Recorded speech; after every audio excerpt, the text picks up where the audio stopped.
Tense में जो है स्व, जो मैं, जिसको हम जीवन कह रहे हैं, इसका एक स्वरूप है।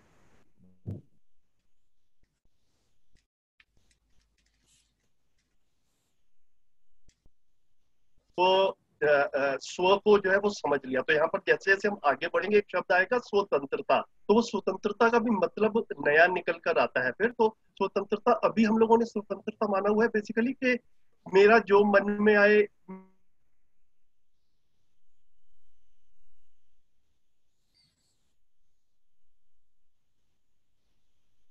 से ब्रिटिशर्स थे, दे वर गवर्निंग अस, तो इंस्टेड ऑफ, मतलब वो गवर्न कर रहे हैं तो हम स्वतंत्र हो गए, और हम अपने आप डिसाइड करते हैं कि हमने क्या करना है, तो इसको हम स्वतंत्रता कहते हैं नॉर्मल भाषा में। लेकिन मतलब स्वतंत्र नहीं है, I am free to do whatever I want to, है ना। तो एग्जिस्टेंस में मेरा एक रोल है, उस रोल को मैं समझता हूँ, अपने आप को समझता हूँ, सही गलत समझता हूँ, और फिर सही करता हूँ, तो उसको हम स्वतंत्रता की कैटेगरी में रखेंगे। अदरवाइज अदरवाइज काफी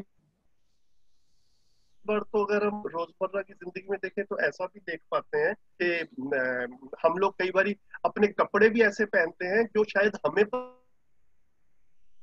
पसंद ना, एक सोशल एक्सेप्टेंस के पर्पज से हम लोग कपड़े भी जो है वो दूसरों के अनुसार पहन रहे हैं। तो लग ऐसा रहा है कि कपड़े क्या पहनने हैं इसका डिसीजन मैंने लिया है, लेकिन फिर थोड़ा सा डीप में जाए तो ऐसा भी क्लियर होता है कि भैया ये मैंने तो लिया नहीं, ये तो किसी दबाव प्रभाव में लिया गया है। तो इस तरफ ध्यान जाए तो स्वतंत्रता, स्वतंत्रता, तो ये जो स्व है, वो स्व जो है वो अपने आप को पहचानना, ये ये उस चीज को एड्रेस कर रहा है। और वो जो है वो उसको कह रहे हैं अपनी मौलिकता, जो मानव का आचरण क्या है ना, उसके अनुसार प्रस्तुत हो पाना।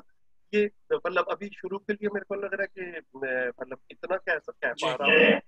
तो अब बाकी जैसे जैसे आप इसके बारे में और सोचेंगे, मेरे को लग रहा है और क्लियर भी होगा। अंकित भाई भी जी ज्वाइन करने हैं।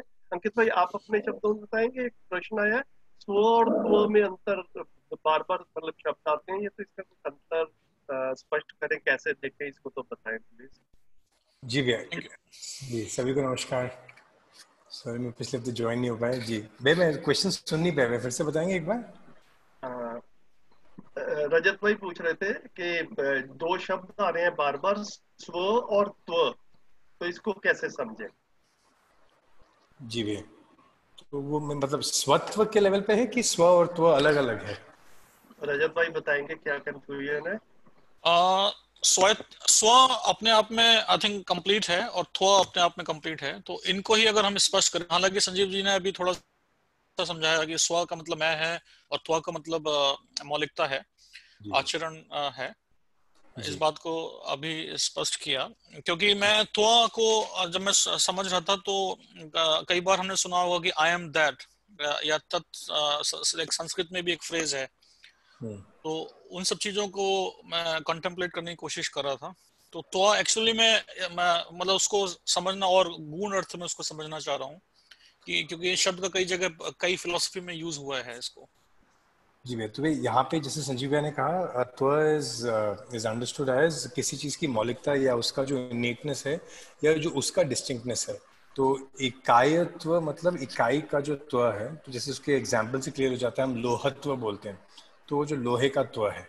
हम गायत्व बोले तो मतलब गाय का जो त्व है, तो उसकी जो मौलिकता है, उसका जो इनेटनेस है, उस एंटिटी का जो होना और रहना है, दोनों उसको त्व कह रहे हैं। और स्व मतलब सेल्फ, तो स्वत्व, स्व का त्व हुआ फिर वो मेरा, मेरी मौलिकता, मेरा इनेटनेस, उसको यहाँ पे ऐसे यूज किया है। ओके, जी थैंक यू। ओके।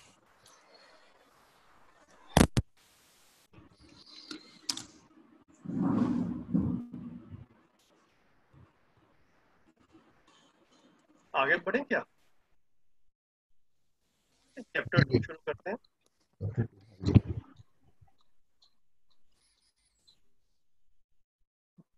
हाँ जी, कौन पढ़ेंगे।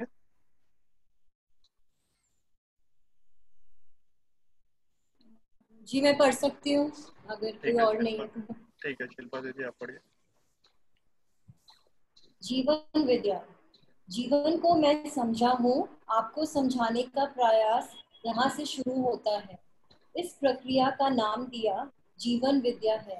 पहले आपको स्पष्ट करना चाहते हैं, जीवन में समानता नित्य विद्यमान है। जीवन क्या चीज है, इस बात को हर व्यक्ति जानना मानना चाहता है और उसके फल परिणामों को प्रमाणित करना चाहता है। यह इसका मूल उद्देश्य है। जीवन न भौतिक है न अभौतिक है। जीवन परमाणु है, गठन पूर्ण परमाणु चैतन्य इकाई है। गठन पूर्णता क्या है? इस परमाणु में न तो विस्थापन होता है और न ही प्रस्थापन होता है, जबकि भौतिक रासायनिक रूप में जो भी परमाणु हैं उनमें समाहित अंशों में प्रस्थापन विस्थापन होना पाया जाता है। इसी इसे इसे इसे ही हम परिणाम कहते हैं। परमाणु में निहित अंशों की संख्या में परिवर्तन होता है, वही परिवर्तन है और कोई परिवर्तन संसार में होता ही नहीं है। आदमी जब भी कोई परिवर्तन कर सकेगा तो परिणामशील परमाणुओं के अंशों में परिवर्तन ही कर पाएगा। इन परमाणुओं की दो प्रजातियां होती हैं, एक भूखा परमाणु, दूसरा अजीर्ण परमाणु। जिन परमाणु में तृप्त होने के लिए कुछ अंशों की भूख आवश्यकता बनी रहती है, साथ में हर परिणाम अपने में यथास्थिति संपूर्णता स्पष्ट होता है, उन्हें भूखा परमाणु कहा गया। ऐसे परमाणु जिनमें कुछ अंश बहिर्गमित होना चाहते हैं, उन्हें अजीर्ण परमाणु कहा गया। इस तरह परमाणु दोनों तरह के तृप्त होने के अर्थ में ही क्रियाशील रहते हैं। वह तृप्त परमाणु है गठन पूर्ण परमाणु। यह गठन पूर्ण परमाणु की चैतन्य इकाई है। चैतन्य इकाई नाम इसलिए दिया कि संज्ञानशीलता संवेदनशीलता द्वारा मानव परंपरा में ही प्रमाणित करने की शक्ति जीवन में है। जीवन के अभाव में यदि शरीर रचित भी कर लें तो संवेदनशीलता को ही प्रमाणित नहीं कर सकेंगे। संज्ञानशीलता तो दूर की बात है। इस ढंग से मानव संवेदनशीलता संज्ञानशीलता को प्रमाणित करने के क्रम में ही व्यवस्था में जी पाता है और समग्र व्यवस्था में भागीदारी कर पाता है। बस यह छोटा सा काम है। संवेदनशीलता को जीव अवस्था के सभी जीव जानवर प्रमाणित करते हैं। मानव संज्ञानशीलता को प्रमाणित किए बिना तृप्त होता नहीं, सुखी होता नहीं, चाहे जितना भी सिर फूट ले। मानव सुखी होना ही चाहता है।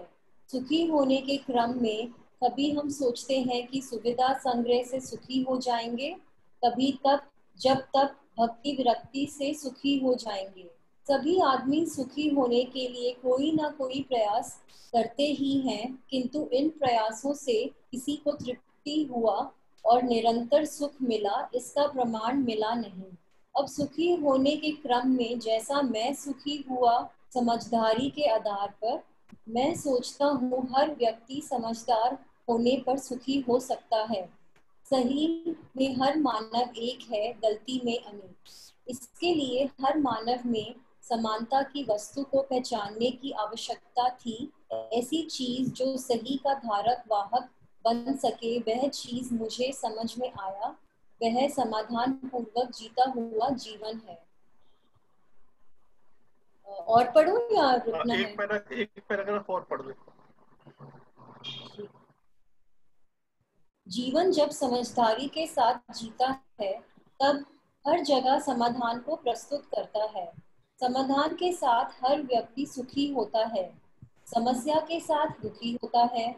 समझने वाली वस्तु जीवन है, मानव शरीर को चलाता हुआ।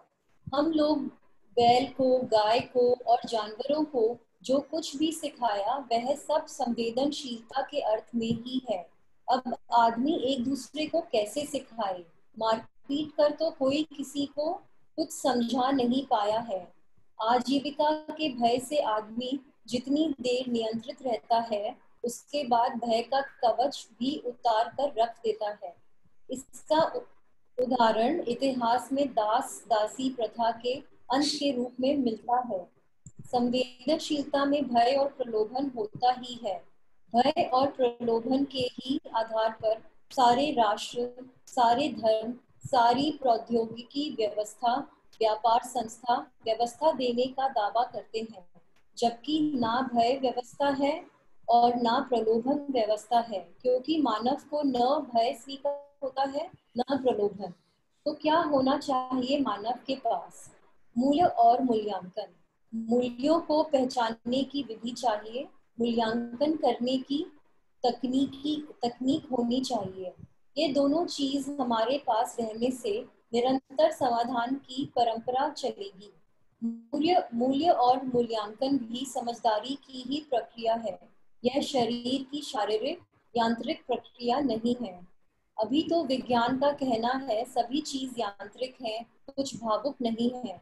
तो यांत्रिकता में भय और प्रलोभन से जूझते रहो। यांत्रिक विधि से सोचते करते मानव यहाँ तक पहुँच गया कि यह धरती रहेगी अथवा नहीं, इस पर प्रश्न चिन्ह लग गया। बढ़िया दीदी। तो ये 2 पेज पढ़ लिए हमने, आप लोग भी पढ़ के आए होंगे, तो पहले से कुछ प्रश्न हो या अभी बने हो तो उन पे बात करें या कैसे करें बताइए। आप ही के कुछ प्रश्न हो तो उनसे शुरू करते हैं। जी हाँ, मेरे को बस थोड़ा क्लैरिफिकेशन चाहिए था। जो पहली पैराग्राफ में था, जब भूखे परमाणु की बात करते हैं तो उसमें लिखा है जिन परमाणु में तृप्त होने के लिए कुछ अंशों की भूख बनी रहती है, साथ में हर परिणाम अपने में यथास्थिति संपूर्णता स्पष्ट होती है। मतलब ये इसका थोड़ा सा मीनिंग एक्सप्लेन करेंगे? साथ में हर परिणाम अपने में यथास्थिति संपूर्णता स्पष्ट होता है। अंकित भाई आप रखेंगे प्लीज। जी जी भैया। इसमें इसमें काफी हद तक आ गया है कि भूखा और अजीन किसको कह रहे हैं। आपने शिल्पा जी कहाँ का वो आपने भूखा अजीन का मतलब पूछा था कि वो लाइन का मतलब पूछा था साथ में वाला? वो तो समझ आ गया, भूखा और अजीन। जी साथ में हर परिणाम अपने में यथास्थिति संपूर्णता स्पष्ट होता है। मतलब जो स्थिति है वो स्पष्ट है, जबकि वो भूखे भी हैं परमाणु। मतलब थोड़ा सा इसमें क्लैरिफिकेशन चाहिए।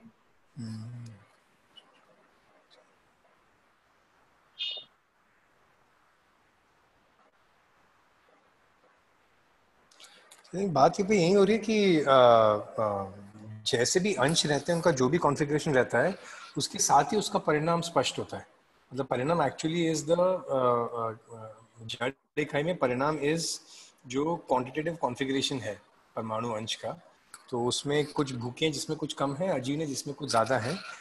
पर जब ये कहा गया कि जिस परिणाम में तृप्त होने के लिए कुछ अंशों की भूख बनी रहती है, साथ में हर परिणाम अपने में यथास्थिति संपूर्णता स्पष्ट है, उन्हें भूखा परमाणु कहते हैं।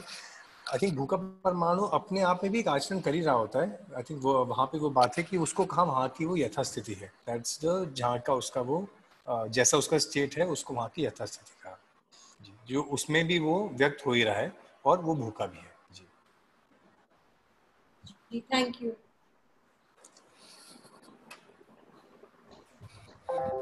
ये अजीर्ण जो है ये इसके ऑपोजिट रहेगा। किसके ऑपोजिट भी है? भूखा परमाणु के। ये वैसे पीरियोडिक टेबल ऑपोजिट शायद कहना ठीक नहीं है, पर भूखे वो हैं जहाँ पे which are looking to incorporate ये सबएटॉमिक पार्टिकल्स या फिर अंश। अजीन है विच कैन शेड ऑफ। जी भैया, तो पूरा रेंज है इसमें, सिर्फ एक दो परमाणु ऐसे नहीं है, इसका पूरा रेंज है। मतलब फ्यूजन और फिजन की बात है एक तरीके से। एग्जाम्पल अगर रखें, जो हम नमक जो बोलते हैं NaCl, तो उसमें Na में पॉजिटिव है और Cl में नेगेटिव है। तो नेगेटिव जो है उसको भूखा हम बोल सकते हैं और जो पॉजिटिव है वो अजीर्ण परमाणु है। अब ये जब दोनों मिलेंगे आपस में तब एक सॉल्ट तैयार होगा। तो यहाँ पर ये फिजिक्स में जनरली हम लोगों ने केमिस्ट्री में पढ़ाई है इन सब चीजों को। जी, तो इसको देख सकते हैं कि सबसे फंडामेंटल लेवल पे जो भी फिजिकल चेंज हो रहा है वो कहाँ हो रहा है। तो सबसे फंडामेंटल लेवल पे देख सकते हैं कि एटम के अंदर जो कॉन्फ़िगरेशन है एटॉमिक पार्टिकल्स का, उसके हिसाब से उस एटम का वो है, उसका नेचर है। तो पीरियोडिक टेबल भी देखेंगे तो उसमें पूरा इसका एक रेंज है। तो वहाँ से बिहेवियर या आचरण एक परमाणु का स्पष्ट होना शुरू होता है, और भूखे और अजीर्ण से ही बहुत सारी प्रोसेसेस बनना शुरू होती हैं, फिर आगे जाके वो मॉलिक्यूल्स बनते हैं, फिर मॉलिक्यूल्स बनकर और ऊपर जाते हैं। तो पूरा जो रेंज है चेंजेस का फिजियोकेमिकल, पूरे जड़ ये भौतिक रासायनिक संसार का जो है, तो उसका जो सबसे मूल में है वो कहा कि जो परिणाम है वो हम फंडामेंटली परमाणुओं के अंशों में परिवर्तन से देख सकते हैं।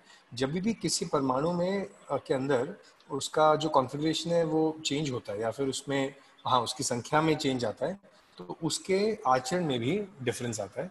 तो जो भी हम जड़ संसार देखते हैं, that is fundamentally atoms are अलग अलग क्वांटिटेटिव कॉन्फ़िगरेशंस के आधार पे जो जड़ संसार में विविधता है वो दिखती है, और इसके अपवर्ड्स हम पूरा का पूरा फिजियोकेमिकल रिएक्शंस का रेंज देख सकते हैं।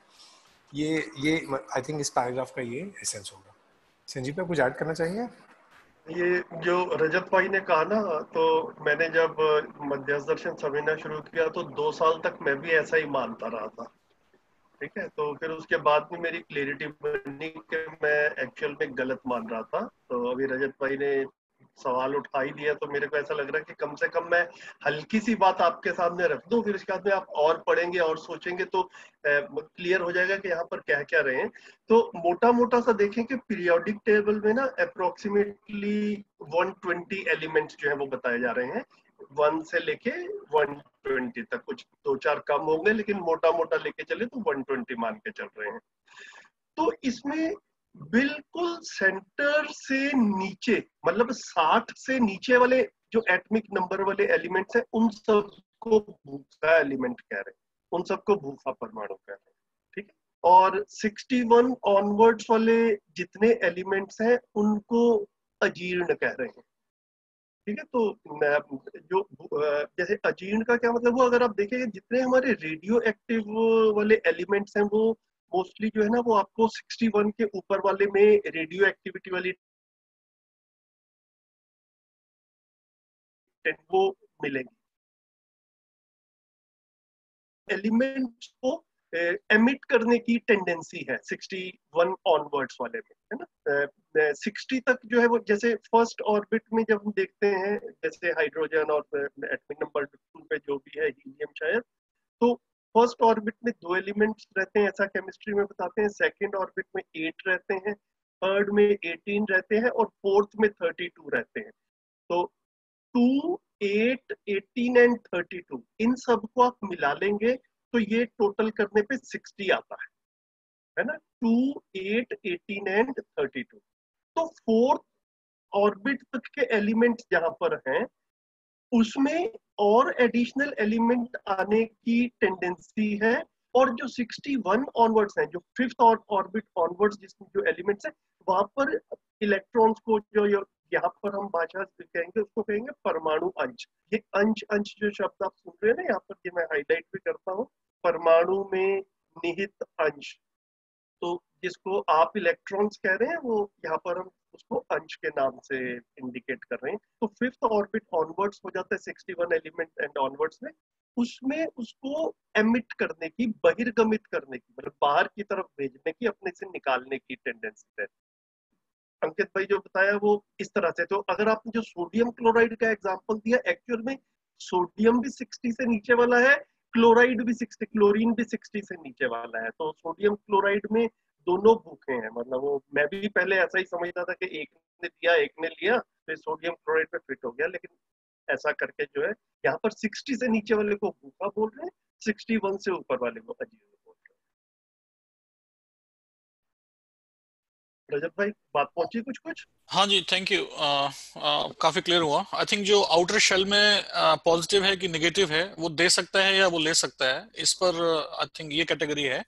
और साथ साथ में आपने बात कही है तो जो इनर्ट गैसेस हैं, एक और थर्ड कैटेगरी भी है इसमें, जिसको भी शायद हमने टच नहीं किया अभी। आप बोलिए।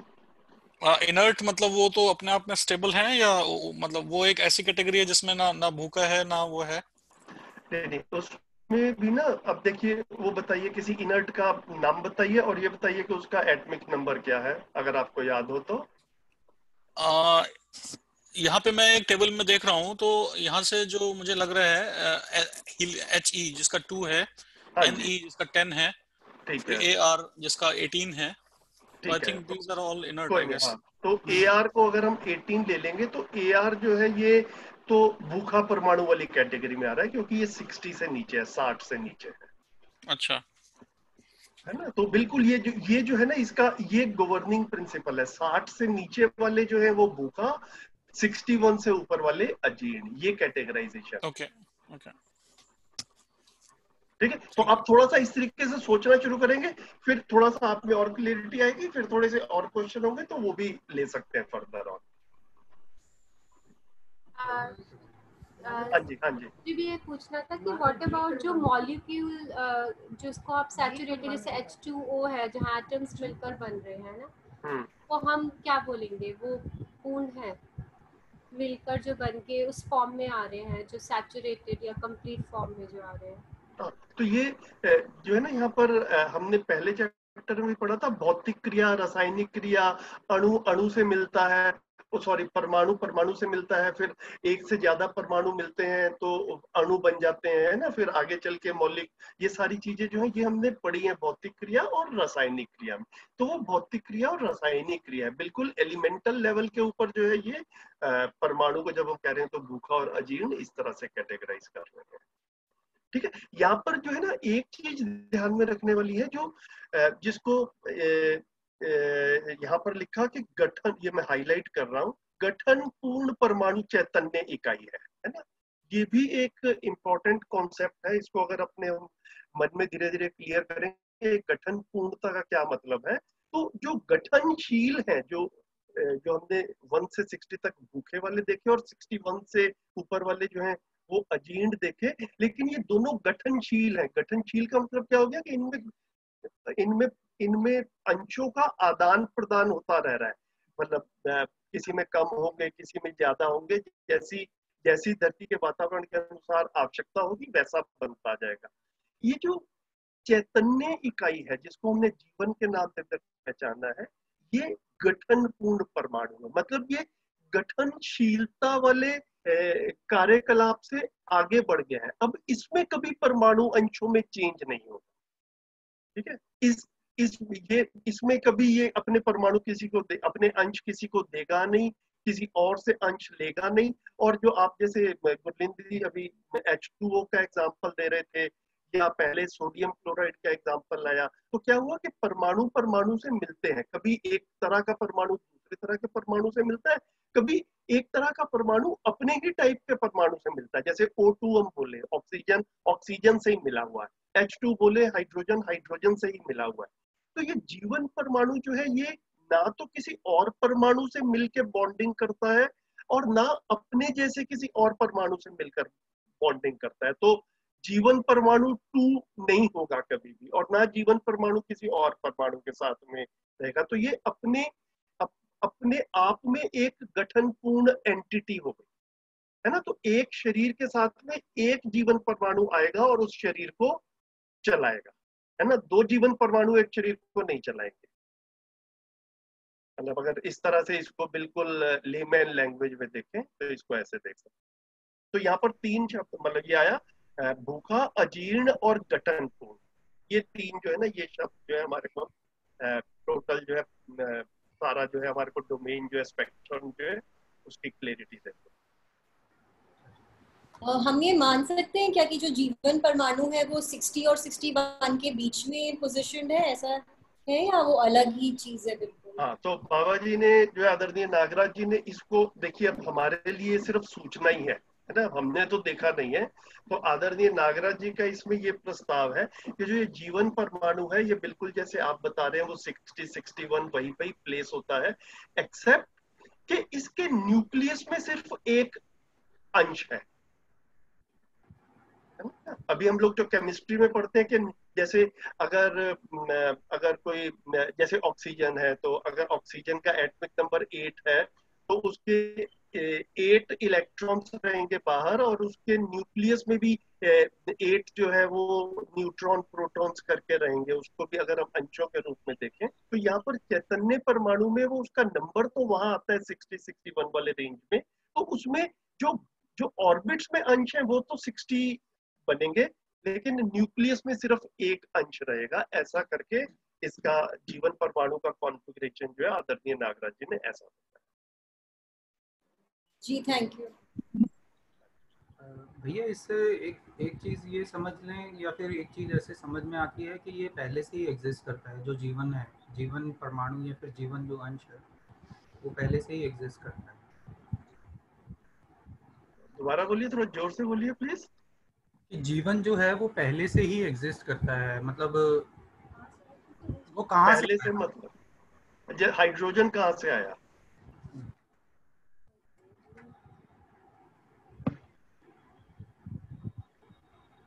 मतलब वो भी ऑक्सीजन, पहले हाँ तो है ना, जहाँ से हाइड्रोजन आया, जहाँ से ऑक्सीजन आया, जहाँ से सोडियम आया, वहीं से जीवन आया, ऐसा कह सकते हैं जी। सोच के देखें। अंकित भाई आप कुछ बोलेंगे? और संजीव भैया उसका एक पार्ट होने से क्या फायदा है, मतलब आप कह रहे हैं न्यूक्लियस में सिर्फ उसका एक ही है, सो उससे क्या फर्क है, उससे क्या क्या सैचुरेटेड है वो, इसलिए ऐसा कुछ है। नहीं, इसका फायदा नुकसान वाली बात शायद का मतलब फायदा नुकसान नहीं था ये। हाँ, मतलब वो उसका कॉन्फ़िगरेशन ऐसा है, ऐसा कह रहे हैं। मतलब उससे अलग क्या हो जाता है उसकी वजह से, मेरा मतलब ये। और क्या ऐसा कोई सिमिलर वो है जिसमें सिंगल जो वो है प्रोटॉन और नहीं, और ऐसा मेरी जानकारी में नहीं है, लेकिन जो है ना वो आदरणीय नागराज जी ने जब ये प्रस्ताव रखा तो उनका जो है वो, मैं ये वाली लाइन बोलने के बाद अंकित भाई को ट्रांसफर कर दूंगा कि वो इसके बारे में और स्पष्टीकरण दें, कि एक शब्द ना बार बार और आता है कि चैतन्य परमाणु जो है ये भार बंधन और अणु बंधन से मुक्त है ना। जैसे जैसे बाकी हम सारे परमाणु देखते हैं तो उनका भार रहता है ना, तो वो भार जो है वो मोस्टली न्यूक्लियस में जो अंश हैं उनकी वजह से वो भार रहता है ना। तो चैतन्य परमाणु जो है ये अणुबंधन और भार बंधन से मुक्त है। तो मेरे को ऐसा लग रहा है कि शायद एक ऐसा रिलेशनशिप है कि इसके न्यूक्लियस में वो सिर्फ एक परमाणु है, इसलिए इसका भार जो ये भार से जो है ये मुक्त हो गया। अंकित भाई आप अपने तरीके से थोड़ा सा इसको और स्पष्ट करें प्लीज इन तो चीजों। मैं एक चीज शेयर करना चाह रहा था कि जो जीवन विद्या के परिचय में कॉन्सेप्ट्स का इंट्रोडक्शन होना शुरू होता है, क्योंकि जो आप सवाल कर रहे हैं वो अध्ययन के बिंदु है थोड़ी देर बाद की क्या है, कैसा है, उसका नेचर क्या है, सब और एक्सपैंड होता जाता है, जीवन क्या है। तो एक चीज को देखें तो अस्तित्व में 3 टाइप की क्रियाएं या 3 टाइप की क्रियाएं हमने पहले बात की है। एक है भौतिक क्रिया, एक है भौतिक रासायनिक क्रिया, मतलब फिजिकल एक्टिविटी, फिजियोकेमिकल एक्टिविटी, और एक है जीवन क्रिया। तो ये हमने पहली बात की। तो जैसे मुझे गर्मी लग रही है और मुझे कुछ समझ में नहीं आ रहा, मुझे जब गर्मी लग रही है मैं शरीर के लेवल पे कह रहा हूँ, इट्स अ फिजियोकेमिकल रिएक्शन, मुझे कुछ समझ नहीं आ रहा है, it's not a physiochemical reaction. वो जीवन में एक विचार के लेवल पे कुछ चीजें स्पष्ट नहीं वो है। तो यहाँ पे एक और चीज भी आई कि हमने अस्तित्व में 2 टाइप के परमाणु देखे। अभी दर्शन को पढ़ते टाइम मुझे एक चीज अच्छी लगी जो आदरणीय नागराज जी से भी आया था कि चीजें पहले कैसी हैं ये स्पष्ट हो जाए, फिर वो क्यों है या कहाँ से कैसे आया वो उसके बाद स्पष्ट होता है। तो पहले क्या है उसको देखें। तो इफ यू जस्ट सी कि अस्तित्व में उन्होंने कहा जैसे उनको दिखा, तो उसमें उनको दिखा कि 2 टाइप के परमाणु उनको दिखे, एक गठनशील और एक गठनपूर्ण। गठनशील वो हैं जो जिनके अंदर एटम्स एटॉमिक पार्टिकल्स कम या ज्यादा होने से they are constantly engaging with the outside world, और ये फिजियोकेमिकल फोर्सेस इन पे इनका असर पड़ता है और इनका असर दूसरे के साथ पड़ता है, और ये मॉलिक्यूलर बॉन्ड्स को इसको फॉर्म करते करते ये पूरा नेचर फॉर्म किया है, बड़े बड़े अर्थ और ये ग्रह भी बने हैं। ये पूरा है जो परमाणु से लेके ये पूरा बड़े धरती तक, दिस इज द क्रम जो हमको मटेरियल वर्ल्ड का, जड़ संसार का हमको दिखता है। एक है गठनपूर्ण। गठनपूर्ण वो है जिसको हम कहेंगे कि ये कॉन्स्टिट्यूशनली कंप्लीट है। अभी ये कैसे आया उस पर अगर थोड़ी देर उसको भी होल्ड करें कॉन्स्टिट्यूशनल कंप्लीट एटम होने से उसका जो कॉन्फ़िगरेशन जो भाई ने शेयर किया उससे अभी ऐसा दिखता है कि इसमें कोई फिजियोकेमिकल रिएक्शन नहीं हो रहा होता है, ना इस पे हीट, ना साउंड, ना टेम्परेचर, ना फोर्स, इसका असर इस पे नहीं पड़ता है। और इसमें जो घट रहा होता है उसको जीवन क्रिया कहते हैं। उसमें तो gravitational force, magnetic force, electromagnetic force, ये गठनशील परमाणु पे एक्ट करते हैं। गठन पूर्ण परमाणु जिसको हम जीवन परमाणु कहते हैं, उस पर फिजियोकेमिकल कोई फोर्सेस एक्ट नहीं करते, पर उसमें जीवन क्रिया है। तो उसमें उसमें क्वालिटेटिव डेवलपमेंट होता है, और इसलिए, और ये क्वालिटेटिव डेवलपमेंट को ही कहा ये है समझ। तो हम अगर इस रियलिटी को भी एज अ प्रपोजल लेके चलें, देन वी कैन एक्सप्लोर के इनके और डायमेंशंस क्या हैं। गठनपूर्ण परमाणु होने के बाद परमाणु शब्द को दर्शन में उसके बाद यूज नहीं किया, उसको बस इंडिकेट करने के लिए कहा, उसको कहा क्योंकि उसको जीवन कहें। क्योंकि मेन क्या है कि अगर हम उसको गठनपूर्ण परमाणु कहते रहेंगे तो our visualization will constantly visualizing an atom, a physical atom, और फिर हमको सब चीज़ हम फिजियोकेमिकल डोमेन में उसका विजुअलाइजेशन चलता रहेगा। तो इसलिए कहा कि उसको भी हम चैतन्य इकाई या हम उसको जीवन कहें। तो ये दो कोर प्रपोजल्स अगर हम इसको देख पाएं, धीरे धीरे ये और आगे जाके भी एक्सपैंड होते जाएंगे। तो ये वाला देख पाएं कि उसमें क्वालिटेटिव डेवलपमेंट है। और अगर आपको याद होगा, हमने बहुत पहले मैं और शरीर के बीच में एक चार्ट किया था जिसमें मैं विश्वास चाहता, सम्मान चाहता है, वो जीवन का कैटेगरी है। शरीर जो है वो जड़ पार्टिकल का कैटेगरी है, जो पूरा ये रासायनिक भौतिक संसार का बना हुआ है जी। तो अभी आगे धीरे धीरे बिल्ड होता जाएगा, अभी इसमें इतना आ रहा है। तो 23 का जो फर्स्ट पैराग्राफ है उसमें यहाँ पे वो सेपरेशन हो रहा है कि जीवन और जड़ में क्या फर्क है। जीवन परमाणु में परिणाम नहीं है, अभी उसमें सिर्फ एक क्वालिटेटिव डेवलपमेंट ही है।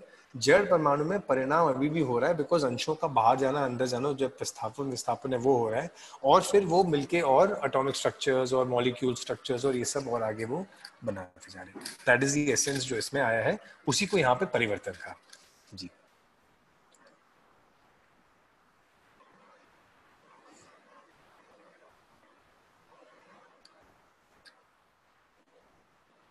और कोई क्वेश्चंस?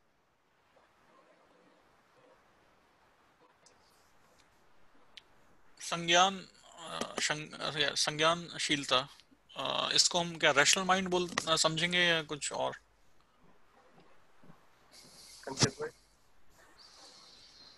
इसमें तो दो वर्ड्स आ रहे हैं, संवेदनशीलता और संज्ञानशीलता। तो शील वर्ड को यूज हम कर सकते हैं टू वर्ड्स या उसकी और अग्रसर या उसमें है। तो संवेदनशीलता रेफर्स टू जब हम संवेदनाओं से ड्रिवन हैं, और संवेदना ही हमारे वो हमारे लाइफ का भाग है। संवेदना की ऐसे हमने बातचीत की है, जो सेंसेस हैं वो हैं। और संज्ञानशीलता इज जब हम ज्ञान की तरफ ड्रिवन है, जब हम ज्ञान की तरफ जाना चाहते हैं। एक और वर्ड फिर आगे आता है संज्ञानीयता, जब हमने ज्ञान को पा लिया। तो संज्ञानशीलता, संवेदनशीलता इज डिफरेंशिएटिंग बिटवीन सेंसेस के लेवल पे रहना, उसमें एक सेंसिटिविटी भी होती है लोगों के प्रति, और संज्ञानशीलता मतलब ज्ञान के लेवल पे फिर हम चीज़ों को अप्रोच करें, तो ज्ञान के लेवल पे चीज़ों को स्पष्ट करें। संजीव भैया काफ़ी अच्छे से इसको बताते हैं भैया, मुझे लगता है वो संवेदनहीनता शीलता वो वाला भाग रखिए, वो अच्छा रहेगा भैया। आपने एक और सेशन में शेयर किया था उसको। कोई नहीं। तो इसमें ना यहाँ पर जैसे ये परिचय शिविर में बोलते टाइम बाबा जी ने सिर्फ ये वाले दो शब्द रखे इस जगह के ऊपर, संज्ञानशीलता संवेदनशीलता। लेकिन मतलब जैसे जैसे हम आगे गहराई में समझेंगे तो आप में से जो लोग नोट्स बना रहे हैं वो इसको 3 शब्दों में लिख लें। वो 3 शब्द हैं, संवेदनहीनता, संवेदनशीलता, संज्ञानशीलता। तो ये 3 शब्दों से जो है ना वो पूरा मैनकाइंड का एक तरह से स्पेक्ट्रम जो है वो कवर हो जाता है। तो अब जब बात कर रहे हैं तो पूरी बात कर रहे हैं संवेदनहीनता, संवेदनशीलता और संज्ञानशीलता की। रजत भाई सिर्फ संज्ञानशीलता पूछ रहे थे, लेकिन तीनों को देखने से ज्यादा अच्छे से क्लियर रहेगा।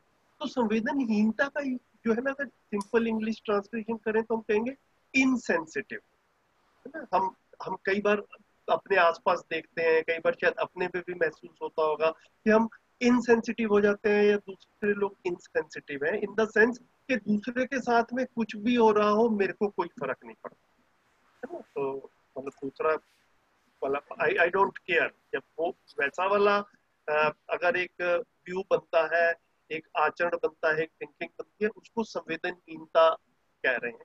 फिर संवेदनशीलता ये है कि मेरे को दूसरे के सुख दुख से फर्क पड़ता है, मैं उसमें कुछ कर पाऊं या ना कर पाऊं ये एक अलग चीज। जैसे कि अभी हम लोगों ने ये कोरोना क्राइसिस में इनिशियल डेज में काफी देखा कि काफी श्रमिक लोग जो थे वो शहरों से अपने घरों की तरफ जा रहे थे, उनके पास में उनको बसेस भी नहीं मिल रही थी, ट्रेन भी नहीं मिल रही थी, और सैकड़ों हजार किलोमीटर जो है वो कई लोगों की रास्ते में डेथ ही हो गई, कई बच्चों की बड़ी हालत खराब थी। वो हमने देखा और हमें वो देख के बुरा लगा। अब हम शायद काफी सारे लोग कुछ कर नहीं पाए उसके लिए, लेकिन खुद को बुरा लगा, मतलब वो जो बुरा लगने वाला पार्ट है कि दूसरा दुखी है उसको देखकर मैं दुखी हो रहा हूँ। या कई बार हमें अफ्रीका में कोई मतलब कहीं पे अकाल पड़ा हुआ है, कहीं भूखमरी हो रही है, या कहीं पे और क्राइसिस हो रहा है किसी तरह का दूसरे देशों में, उस तरह का न्यूज पढ़ते हैं देखते हैं तो उससे भी वी फील टच्ड, मतलब अंदर से ऐसा लगता है कि ये चीजें ठीक नहीं है, बुरा सा लगता है। तो वो सारे को संवेदनशीलता वाला डोमेन कह रहे हैं। तो अभी तक ना मैं पर्सनली अपनी यात्रा में इसको ऐसा देखता हूँ कि मैंने अपने में और अपने आसपास जीवन विद्या के कंटेंट को समझने से पहले ह्यूमन बींग्स को ना दो ही कैटेगरीज में रखा था, संवेदनहीनता और संवेदनशीलता। संवेदनहीनता का मतलब है कि जिसको दूसरे के जीने मरने से कोई फर्क नहीं पड़ रहा, और संवेदनशीलता मतलब जिसको दूसरे के जीने मरने से भी फर्क पड़ता है ना। इसके लिए हम देखते हैं कि लोग कई बार जो है वो छबील लगाते हैं, है ना, कपड़े बांटते हैं, इस तरह के जो कार्यक्रम बने हैं वो बेसिकली ऐसा लगता है कि दूसरे लोगों के पास में कुछ कमी है और मैं कुछ कर दूं, तो ये संवेदनशीलता का प्रमाण है।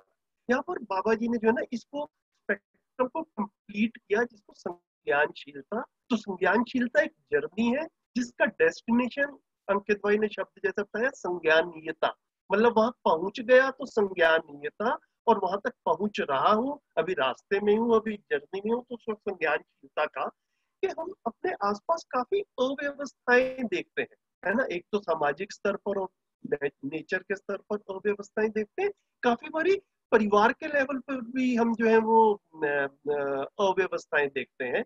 कई बारी अपने में भी गहराई से टटोलने जाए तो हम अपने आप को भी किसी किसी डायमेंशन में अव्यवस्थित पा सकते हैं, अगर हम ईमानदारी से देखें।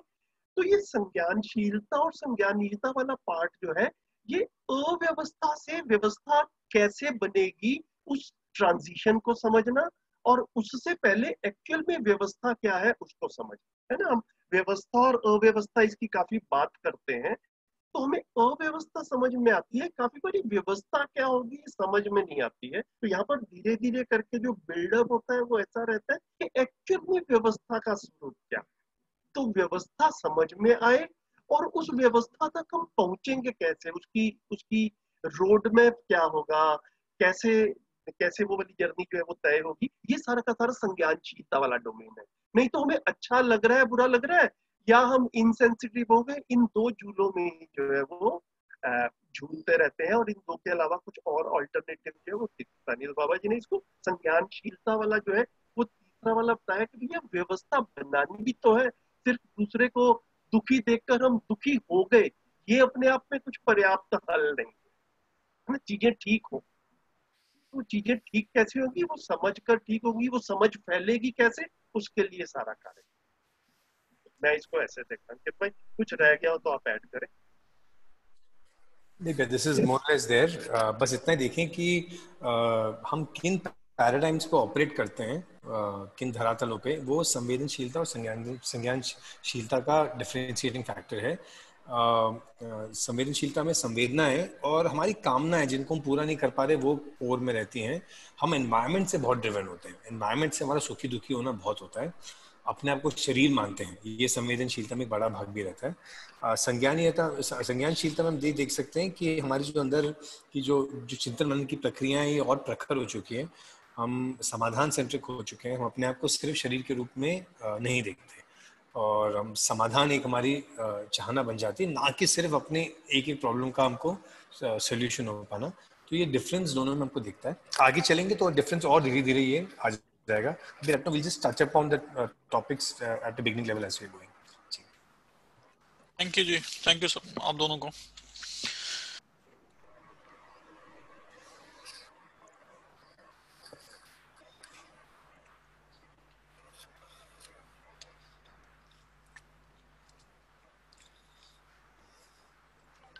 और कोई प्रश्न है तो बताए, नहीं तो आगे पढ़ते हैं।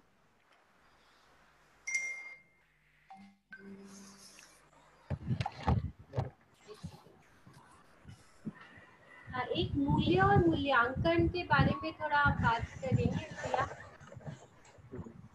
अंकित भाई बताएंगे? जी हाँ, this is actually a very good point. सोचते कि किसी का वो ध्यान भी वह चला जाए तो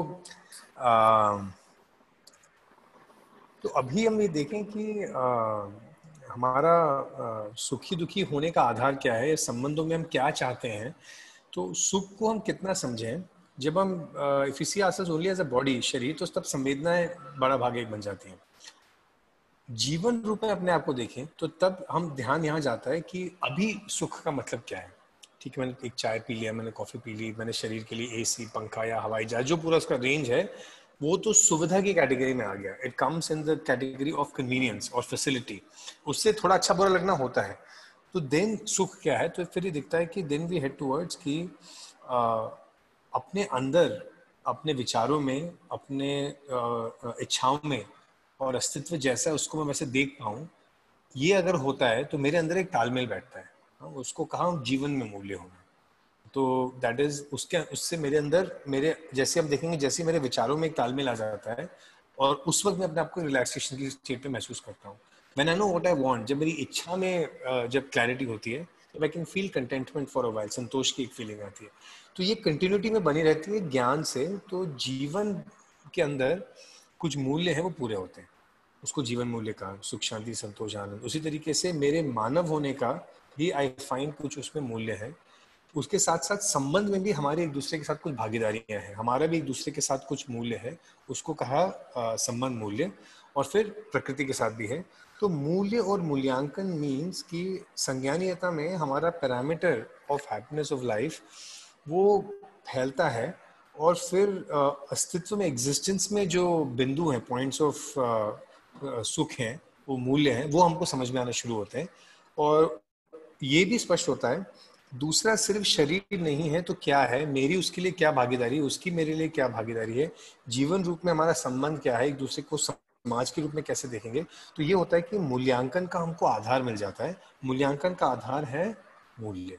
तो जो संबंध में तृप्ति है वो उसका आधार मूल्य हो जाता है। मूल्य मतलब जो वैल्यूज है, सम्मान, विश्वास है। और ये पूरे हुए कि नहीं, जब मूल्य मिल जाते हैं तो मूल्यांकन करना हो जाता है कि संबंध में हम कहाँ बढ़े। अगर हमारे पास मूल्य नहीं है तो अभी इवैल्यूएशन के आधार क्या है कि संबंध में कौन बड़ा है कौन छोटा है, संबंध में हम सेटिस्फाइड है कि नहीं है। तो संवेदनशीलता में हमारा संबंध में सेटिस्फैक्शन बहुत सारा अगर शरीर लेवल पे होता है तो वही होता है कि जब तक आपने मेरे लिए कुछ खरीद लिया तो then I feel satisfied by it. Satisfy होता तो नहीं हूँ पर ऐसे फील होता है। तो मूल्य और मूल्यांकन मीन्स दैट वैल्यूज, मूल्य समझ में आ गए तो किसी चीज को मूल्यांकन करने की हमारे पास एक टेक्निक भी आ गई। इसलिए यहाँ पे शब्द आया कि क्या होना चाहिए मानव के पास। तो सिर्फ भय और प्रलोभन, फियर और एंटाइसमेंट, इससे मैं ड्रिवन होता हूँ, पर मैं मूल्य मूल्यांकन से ड्रिवन होता हूँ तो मैं, मेरी हैप्पीनेस मुझे और समझ में आना शुरू हो जाती है और मैं सेल्फ ड्रिवन हो जाता हूँ। और इसमें मूल्य और मूल्यांकन में एंड पेज पे देखेंगे तो मूल्यों को पहचानने की विधि चाहिए। तो जैसे शिविर में हम शुरू करते हैं तो मूल्यों को पहचानने का एक प्रोसेस है, उनकी डेफिनेशंस हैं, उनको हम समझ के देखें। हम सब ने सम्मान विश्वास पे काफी देर बातचीत करी एंड ओवरऑल हमको लगता है, जैसे मेरे को भी कई साल हो गए, मुझे लगता है कि दिस मेक सेंस। अब मुझे समझ में आ रहा है कि संबंध में सम्मान का क्या मतलब होता है। उसको मैं एक्शन से सेपरेट कर पाता हूँ, उसको मैं कल्चरल डिफरेंस से सेपरेट कर पाता हूँ, मैं समझ पाता हूँ कि भाव क्या है, मैं समझ पाता हूँ कि उसका एक्सप्रेशन क्या है। फिर मूल्यांकन करने की तकनीक होनी चाहिए। Then we also need a technique to evaluate. तो पैरामीटर्स मिलते हैं तो अपने आप एक प्रक्रिया आ जाती है। तो अभी हम जो मूल्यांकन नहीं कर पाए कि कौन अच्छा है कौन बुरा है, हम क्या सही कर रहे हैं गलत कर रहे हैं, तो मूल्य समझ में आते हैं तो मूल्यांकन की प्रक्रिया वो हो जाती है और सटीक हो जाती है। तो ये this is what is meant by मूल्य और मूल्यांकन हियर। और ये कहा कि इसी को समझते हैं तो हम समझदार होते हैं। जी। और अब देखेंगे अगले 2-3 पेज में ये समझदारी की बात ही काफी सारा आती है, उसी को एलैबोरेट किया जा रहा है। जी, आप कुछ कह रहे थे?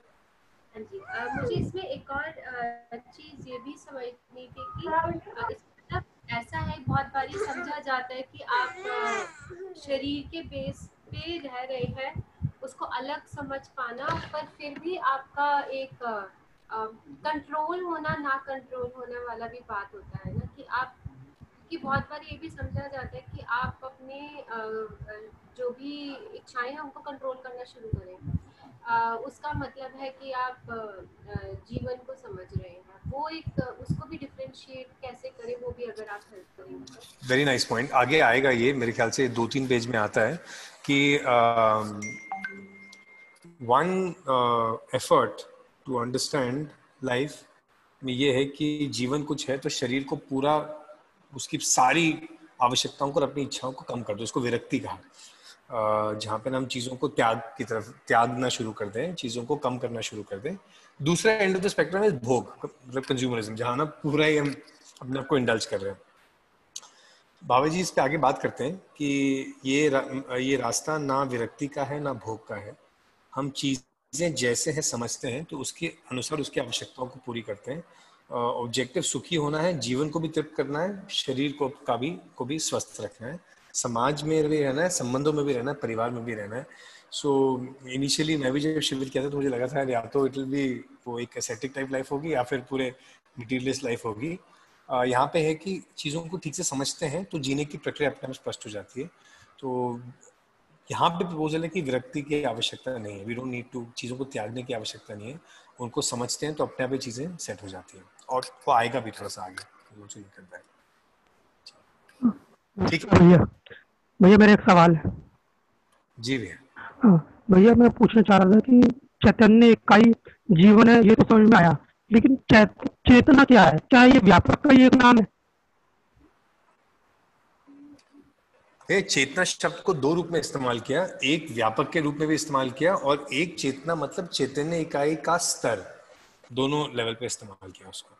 तो ज्ञान के लेवल पे भी उसको इस्तेमाल किया और व्यापक के एक पर्यायवाची के नाम पे है। तो संदर्भ अनुसार हमको उसको पढ़ना चाहिए।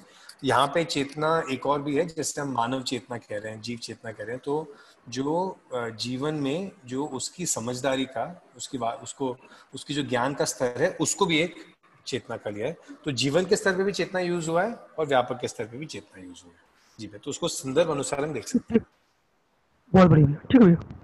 ये लो, खाओ बताओ कैसी।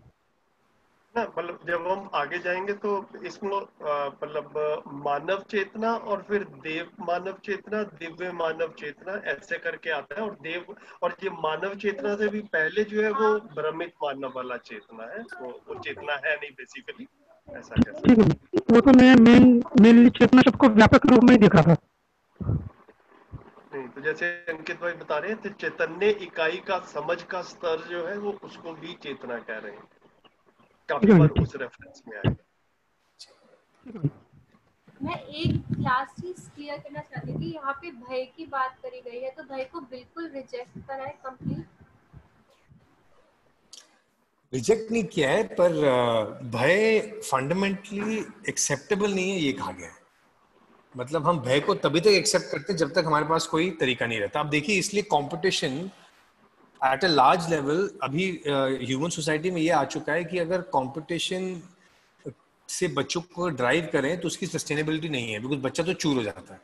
बिकॉज उसको अगर भय हो कि, या उसको प्रलोभन दिया जाए कि अगर तुम किसी को बीट करके फर्स्ट आते हो, तो भय और प्रलोभन, फियर और एंटाइसमेंट, इसको हम इसलिए यूज करते हैं ताकि हम लोगों को व्यवस्थित कर सकें, ताकि we can get them to work और ऑपरेट और लिव अ सर्टेन वे। तो ये बाबा जी कह रहे हैं तब तक चलता है जब तक हमारे पास कोई ऑप्शन नहीं। जब ऑप्शन आ जाता है तब ये नहीं चलेगा। और इसलिए लोगों ने थोड़ी दिन बाद सोसाइटीज में जिनको भी भय से ड्रिवन किया है या प्रलोभन से किया है, तो कहीं ना कहीं ये है कि हमारा ड्राइविंग फैक्टर क्या है। सेल्फ मोटिवेशन अभी ड्राइविंग फैक्टर नहीं बना है, ज्ञान ड्राइविंग फैक्टर नहीं बना, उसके पहले भय और प्रलोभन ड्राइविंग फैक्टर रहता है। ये किया तो ये मिलेगा, ये नहीं किया तो ये गड़बड़ हो जाएगी। तो उससे आदमी व्यवस्थित है, समझ आदमी व्यवस्थित होता है तो भय प्रलोभन की आवश्यकता नहीं है। और वैसे भी वो आदमी को कंटिन्यूसली एक्सेप्टेबल नहीं रहता, looks for a constant place to exit it. क्या भैया वैल्यू और वैल्यूएशन की बात की गई है, भय और प्रबोध, एंटाइसमेंट और उसको हटा के फियर को? जी, तो ये है कि अगर हम देखें कि फंडामेंटली अगर हम हैप्पीनेस ढूंढ रहे हैं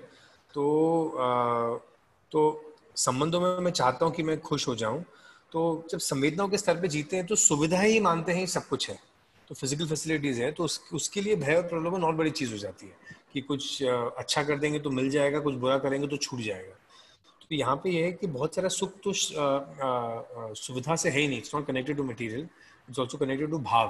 तो ये वाला बात जब स्पष्ट होता है और फिर ये दिखता है कि फंडामेंटली ज्ञान और भाव मानव को ज्यादा तृप्त करता है, सुविधा एक पार्ट रोल प्ले करती है, तो तब हम वैल्यूज की तरफ जाते हैं और फिर हम तब एक्चुअली वैल्यूएट कर पाते हैं कि मैं सुखी हूं कि नहीं हूं, मुझ में शांति है कि नहीं है, हम आगे पहुंचे कि नहीं पहुंचे, मैं आपके लिए सहायक हुआ कि नहीं हुआ।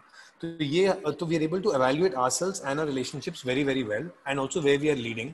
जब ये वैल्यूज क्लियर नहीं होते तो वैल्यूएशन भी क्लियर नहीं होता, और वैल्यूज क्लियर नहीं है, बस ऑब्जेक्टिव अभी वैल्यूज है, उसके पहले सिर्फ फैसिलिटीज है या सुविधा है, तो इसलिए हम मूल्यांकन भी नहीं कर पाते कि हम डेवलप हुए कि नहीं हुए। तो यहाँ पे वैल्यूएशन का बेसिस मूल्य है, अगर वो नहीं रहता तो हम ज्यादातर भय और प्रलोभन से एक ड्रिवन है जिसमें ऑब्जेक्टिव हमारा फिजिकल फैसिलिटीज है, सुविधा रहता है। ये पॉइंट है भैया। ठीक है भैया। भैया संजीव भैया से एक सवाल था। हेलो जी भैया बोलिए भैया, संजीव भैया सुन रहे हैं। हाँ भैया, मैं पूछना चाहता हूँ, जैसे आपने बताया अभी संवेदनशील में आई डोंट केयर, बिल्कुल समझ में आया।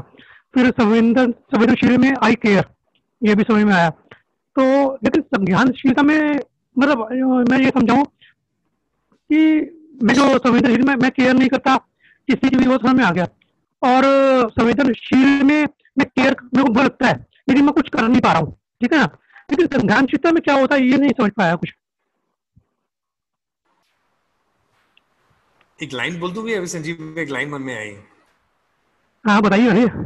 भैया ने कहा संवेदनहीनता में आई डोंट केयर, संवेदनशीलता में आई वांट टू केयर, संज्ञानशीलता में भी ऐसा लगता है कि आई कैन केयर। ये एक मतलब ओके, मतलब आई कैन केयर, मतलब एक समझ में आता है, केयर का मतलब समझ में आ जाता है, आई नो व्हाट केयर इज।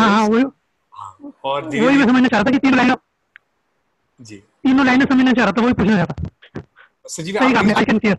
नहीं आपने सही कहा, अंकित ने सही कहा, I can care. Can care मतलब योग्यता वाला भी आ गया। जी जी भैया, योग्यता वाला आ गया, और उसको बुरा लगता है भैया किसी को, और वो कर भी सकता है, उसके लिए कोशिश भी करता है। जी भैया जी। संजीव आप भी जोड़िए प्लीज, मैं बीच में ये मेरे को थोड़ा सा एम्पैथी सिंपैथी वाला जो है इसमें ना, नहीं इसको ना मैं भैया देखिए बिल्कुल व्यवहारिक स्तर पे ना ऐसा देखता हूँ कि हम सब अपने अपने परिवारों में जी रहे हैं, ठीक है। तो हमारे मम्मी पापा हैं, उन्होंने हमारे लिए कुछ सोचा, और हम अब मम्मी पापा बन चुके हैं तो हम अपने बच्चों के लिए कुछ सोच रहे हैं, बिल्कुल है ना, ऐसा रहता ही है। तो अपने बच्चों के लिए पैसे छोड़कर जाने हैं, अपने बच्चों के लिए प्रॉपर्टी छोड़कर जानी है, अपने बच्चों के लिए बिजनेस छोड़कर जाना है, ये सब कुछ जो है हर माँ बाप अपने बच्चों के लिए सोचते ही है। ठीक हो गया। तो अभी क्या है कि संज्ञानशीलता के लेवल पे मोस्टली जो सोचना होता है ना, जो विचार का फैलाव है, वो शरीर के लेवल पर और वस्तुओं के लेवल पर ही रहता है। जो अभी अंकित भैया ने बार बार ध्यान दिलाया कि संज्ञानशीलता के लेवल पे हम संवेदनाओं के लेवल के ऊपर, शरीर के लेवल के ऊपर, वस्तुओं के लेवल के ऊपर, अच्छा लगने के लेवल के ऊपर हमारा ज्यादा विचार रहता है। तो हम जब दूसरे के बारे में सोचते भी हैं तो वो सोचना वस्तुओं के, पैसे, वो दूसरे, कोई दूसरे भी नहीं, इवन हमारे अपने बच्चे भी हैं, तो हम उनके लिए पैसा छोड़ जाएं, उनके लिए प्लॉट छोड़ जाएं, है ना, प्रॉपर्टी बनाकर छोड़ जाएं, इस तक सीमित रहता है। जब हम संज्ञानशीलता की बात करते हैं तो हमें पूरा एग्जिस्टेंस समझ में आया रहता है, हमें व्यवस्था समझ में आई रहती है, हम अपने आप को शरीर और जीवन के संयुक्त रूप में देख पाते हैं। फिर हम ये देख पाते हैं कि मानव को सुविधा भी चाहिए और मानव को सुख भी चाहिए। तो पैसे से सुविधा आती है, पैसे से सुख नहीं आता है, ये हमें समझ में आता है। तो जब हमें समझ में आता है तो फिर ये समझ में आता है कि भैया बच्चों को भी पैसे से सुखी हो जाएंगे, ये अधूरा कार्यक्रम है। तो हमें भी समझदार होना है, बच्चों को भी समझदार होना है। सुन भैया ना बार बार शिविर में इस चीज को बोलते हैं कि बच्चों के लिए हम पैसा छोड़ जाए और बच्चे ना समझ निकले तो इससे बड़ा दुर्भाग्य नहीं है बच्चों का, है ना। क्योंकि हमने अपने आसपास ऐसे कई केसेस देखे हैं, आपने भी देखे होंगे कि अगर पिछली पीढ़ी अगली पीढ़ी के लिए पैसा बहुत छोड़ जाए और समझ ना छोड़कर जाए तो उस पैसे का क्या करना है अगली पीढ़ी को ये भी नहीं पता चलता और सत्यानाश कर लेते हैं, अपनी सेहत का भी सत्यानाश कर लेते हैं, परिवार का भी सत्यानाश हो जाता है। तो सुविधाएं भी चाहिए, समझ भी चाहिए। तो ये वाला सारा काम जो है ना संज्ञानीयता के बिना होता नहीं है। संज्ञानीयता से पहले आदमी संवेदनशीलता पे रुका रहता है, उसमें फिर यही लगता है कि दूसरे को भी नौकरी मिल जाए, दूसरे को भी कपड़े मिल जाए, दूसरे को भी जो है वो खाना मिल जाए। तो इस तरह के कार्यक्रम बने रहते हैं, अपने बच्चों के लिए भी मतलब ये चीजें ज्यादा हो जाए, ये कार्यक्रम बना रहता है। ये अधूरी जिंदगी है, ये बार बार जो है संवेदनशीलता के दायरे में जीना अधूरी जिंदगी है। संवेदनशीलता अपने में खराब नहीं है, संवेदनहीनता से बेटर है संवेदनशीलता, लेकिन संवेदनशीलता से आगे का भी रास्ता था। अभी पीछे कुछ दिन पहले मैं अंकित भाई को सुन रहा था, तो अंकित भाई ने बड़े अच्छे से रखा कि हम ग्राउंड फ्लोर पे खड़े हैं और 5th फ्लोर पे जाना है, तो संवेदनशीलता 2nd फ्लोर है। तो हम 2nd फ्लोर पे खड़े हैं, ये भी एक सुखद स्थिति है। हम संवेदनहीन नहीं है, हम संवेदनशील हैं, ये अच्छी बात है। लेकिन 2nd फ्लोर ही मेरा डेस्टिनेशन नहीं था, 5th फ्लोर पे जाना था। ये भी रोड मैप अपने में क्लियर होना बड़ा जरूरी। तो ऐसे देखता हूँ भैया मैं इसको, अगर कुछ स्पष्टता बनी हो आपकी। बढ़िया भैया, बढ़िया, सही कहा आपने, बढ़िया।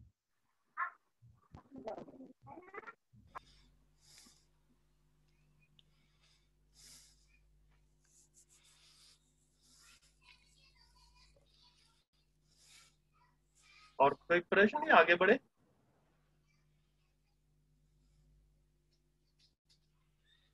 आगे बढ़े, कौन पढ़ेंगे? मैं पढ़ता हूँ सर जी, नमस्कार। हाँ नमस्कार, ब्रिज भाई पढ़िए। सर कहाँ से स्टार्ट करना है जरा? ये पेज नंबर 25 पे मैं हाईलाइट कर दिया, यहाँ से शुरू करना है। ठीक है, ओके। समस्या का निराकरण समस्या से तो होगा नहीं, चाहे कितनी भी समस्याएं एकत्रित कर लो। समस्या का निराकरण समाधान से ही होगा। समाधान के बिना हमको राहत नहीं है। समाधान पाने के लिए चेतना विकास, मानव चेतना पूर्वक मूल्य और मूल्यांकन विधि से व्यवस्था का समीकरण करने वाली पद्धति को हमें विकसित करना है। इस तरह जीवन संबंध, जीवन तृप्ति, जीवन लक्ष्य को केंद्र में रखकर व्यवस्था समीकरण करेंगे तो हम सफल हो जाएंगे। यदि जीवन को भुलावा देकर शरीर के अर्थ में हम जितने भी व्यवस्था देते हैं, उससे अव्यवस्था ही पैदा होगी। शरीर को लगने से सदैव अच्छा होता नहीं है। कोई भी शरीर क्रिया सतत बनी नहीं रहेगी। शरीर क्रिया को बारंबार बदलना ही है। जीवन सतत बना ही रहता है। इसीलिए जीवन के आधार पर निर्णय लेने की सद्बुद्धि की आवश्यकता है। जीवन सब मानव में समान है। जीवन की ताकत समान है। जीवन में बल और शक्ति अक्षय है। ये ना कभी खत्म होता है ना घटता है। ये क्यों नहीं घटता? जीवन परमाणु में परिणाम में कोई परिवर्तन होना नहीं है, तो उसका बल और शक्ति अक्षय है। स्थिति में बल प्रमाणित होता है और गति में शक्ति। इसकी गवाही क्या है? मानव अपने को सतत होना स्वीकारता है। होना ही वर्तमान है। वर्तमान में ही हर वस्तु का अध्ययन होता है। उसी क्रम में वर्तमान में सब में जीवन समान है। जीवन सहज बल और शक्तियां समान है। चौथी बात, जीवन का लक्ष्य, सभी आदमी सुखी होना चाहते हैं। सबका लक्ष्य सुखी होना ही है। इन चारों बातों को ध्यान में रखने की आवश्यकता है।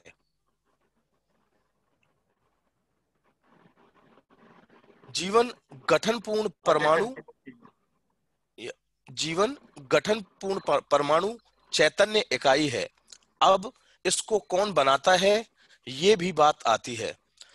अभी तक कोई बनाने वाला, बिगाड़ने वाला है, ये झंझट रहा ही है। उसी आधार पर मानव भी सोचता है हम भी बना सकते हैं, बिगाड़ सकते हैं। यही विज्ञान का मूल आधार है। तो बना सकने, बिगाड़ सकने के झंझट में पड़ने के कारण काफी कुंठाएं आ चुकी हैं। कुछ देश में रहते हैं हम एटम बम बना सकते हैं, कुछ देश कहते हैं हम एटम बम बना सकते हैं, कुछ नहीं बना सकते। इसीलिए ये समानता का कोई अर्थ ही नहीं हुआ, क्योंकि समानता अस्तित्व सहजता में है और बम बनाना सह अस्तित्व विरोधी है। अस्तित्व जो है सह अस्तित्व सहज है। असहजता से हम कुछ भी करते हैं, कहीं ना कहीं उसका विरोध होता ही है। इसी तरह व्यापार हो गया लाभोन्मादी, और इस कारण से ज्यादा कम वाला पिशाच पीछे पड़ गया। एक आदमी सोचता है कम है, एक आदमी सोचता है ज्यादा है, और झगड़ा बना ही रहता है। इस प्रकार मानव को स्वस्थ रूप में सुखी होकर कहीं जीना बना ही नहीं। इसीलिए स्वस्थ रूप में जीने के लिए हर मानव को चेतना विकास मूल्य और मूल्यांकन विधि से जीना होगा। उसका पहला चरण है समझदारी, दूसरा चरण है ईमानदारी, तीसरा चरण है जिम्मेदारी, और चौथा चरण है भागीदारी। इन 4 चरण में मानव को अपनी समझदारी को प्रमाणित करना है। समझदारी के अर्थ में 3 चीजें हैं: जीवन ज्ञान, सह अस्तित्व दर्शन ज्ञान, और मानवीयतापूर्ण आचरण ज्ञान। जीवन के स्वरूप के बारे में आपको बतलाया। जीवन नित्य है, सुखाकांक्षी है, और सुख को मानव परंपरा में ही प्रमाणित कर सकता है। इसके लिए प्रयत्न करने का पहला मुद्दा है जीवन को समझना, जिसका नाम है जीवन विद्या। विद्या का धारक वाहक जीवन है। विद्या के स्वरूप में 3 भाग होता है: विद्या, विद्वता और विद्वान। विद्या संपूर्ण सह अस्तित्व ही विद्या सहज स्रोत है। सह अस्तित्व में ही विद्या है। सह अस्तित्व में ही जीवन भी अविभाज्य है। विद्वता जो समझदारी होता है, वह जीवन में स्वीकृत सहज सह अस्तित्व ही है। और विद्वान मानव होता है। हर मानव जीवन और शरीर के संयुक्त रूप में है। ठीक है भैया, यहाँ पे थोड़ा रुक जाते हैं, बातचीत कर लेते हैं। आप लोग भी, मैं बार बार कह रहा हूँ, ऐसा हम अपेक्षा लगाए हुए हैं कि आप लोग भी पढ़ के आते होंगे, तो एक बार बस कॉमन रीडिंग के बाद में जो आपने पहले पढ़ के आए होंगे तो उस पर भी कुछ प्रश्न बने होंगे, तो सीधा प्रश्नों पे आ जाए तो वो ज्यादा ठीक रहेगा। तो हमने यहाँ से शुरू किया था अभी, तो पेज नंबर 25 का पैराग्राफ है बीच में से। बताएं, कुछ प्रश्न वगैरह हो तो। हाँ जी। जो ये है, होना ही वर्तमान है, वर्तमान में ही हर वस्तु का अध्ययन होता है। इसका क्या मतलब हुआ? मतलब जैसे हम अध्ययन कर रहे हैं तो हम अपनी कल्पनाशीलता से लाइक पास्ट भी सोच रहे हैं, फ्यूचर भी सोच रहे हैं, तो इसका मीनिंग हुआ कि होना ही वर्तमान में ही अध्ययन होता है।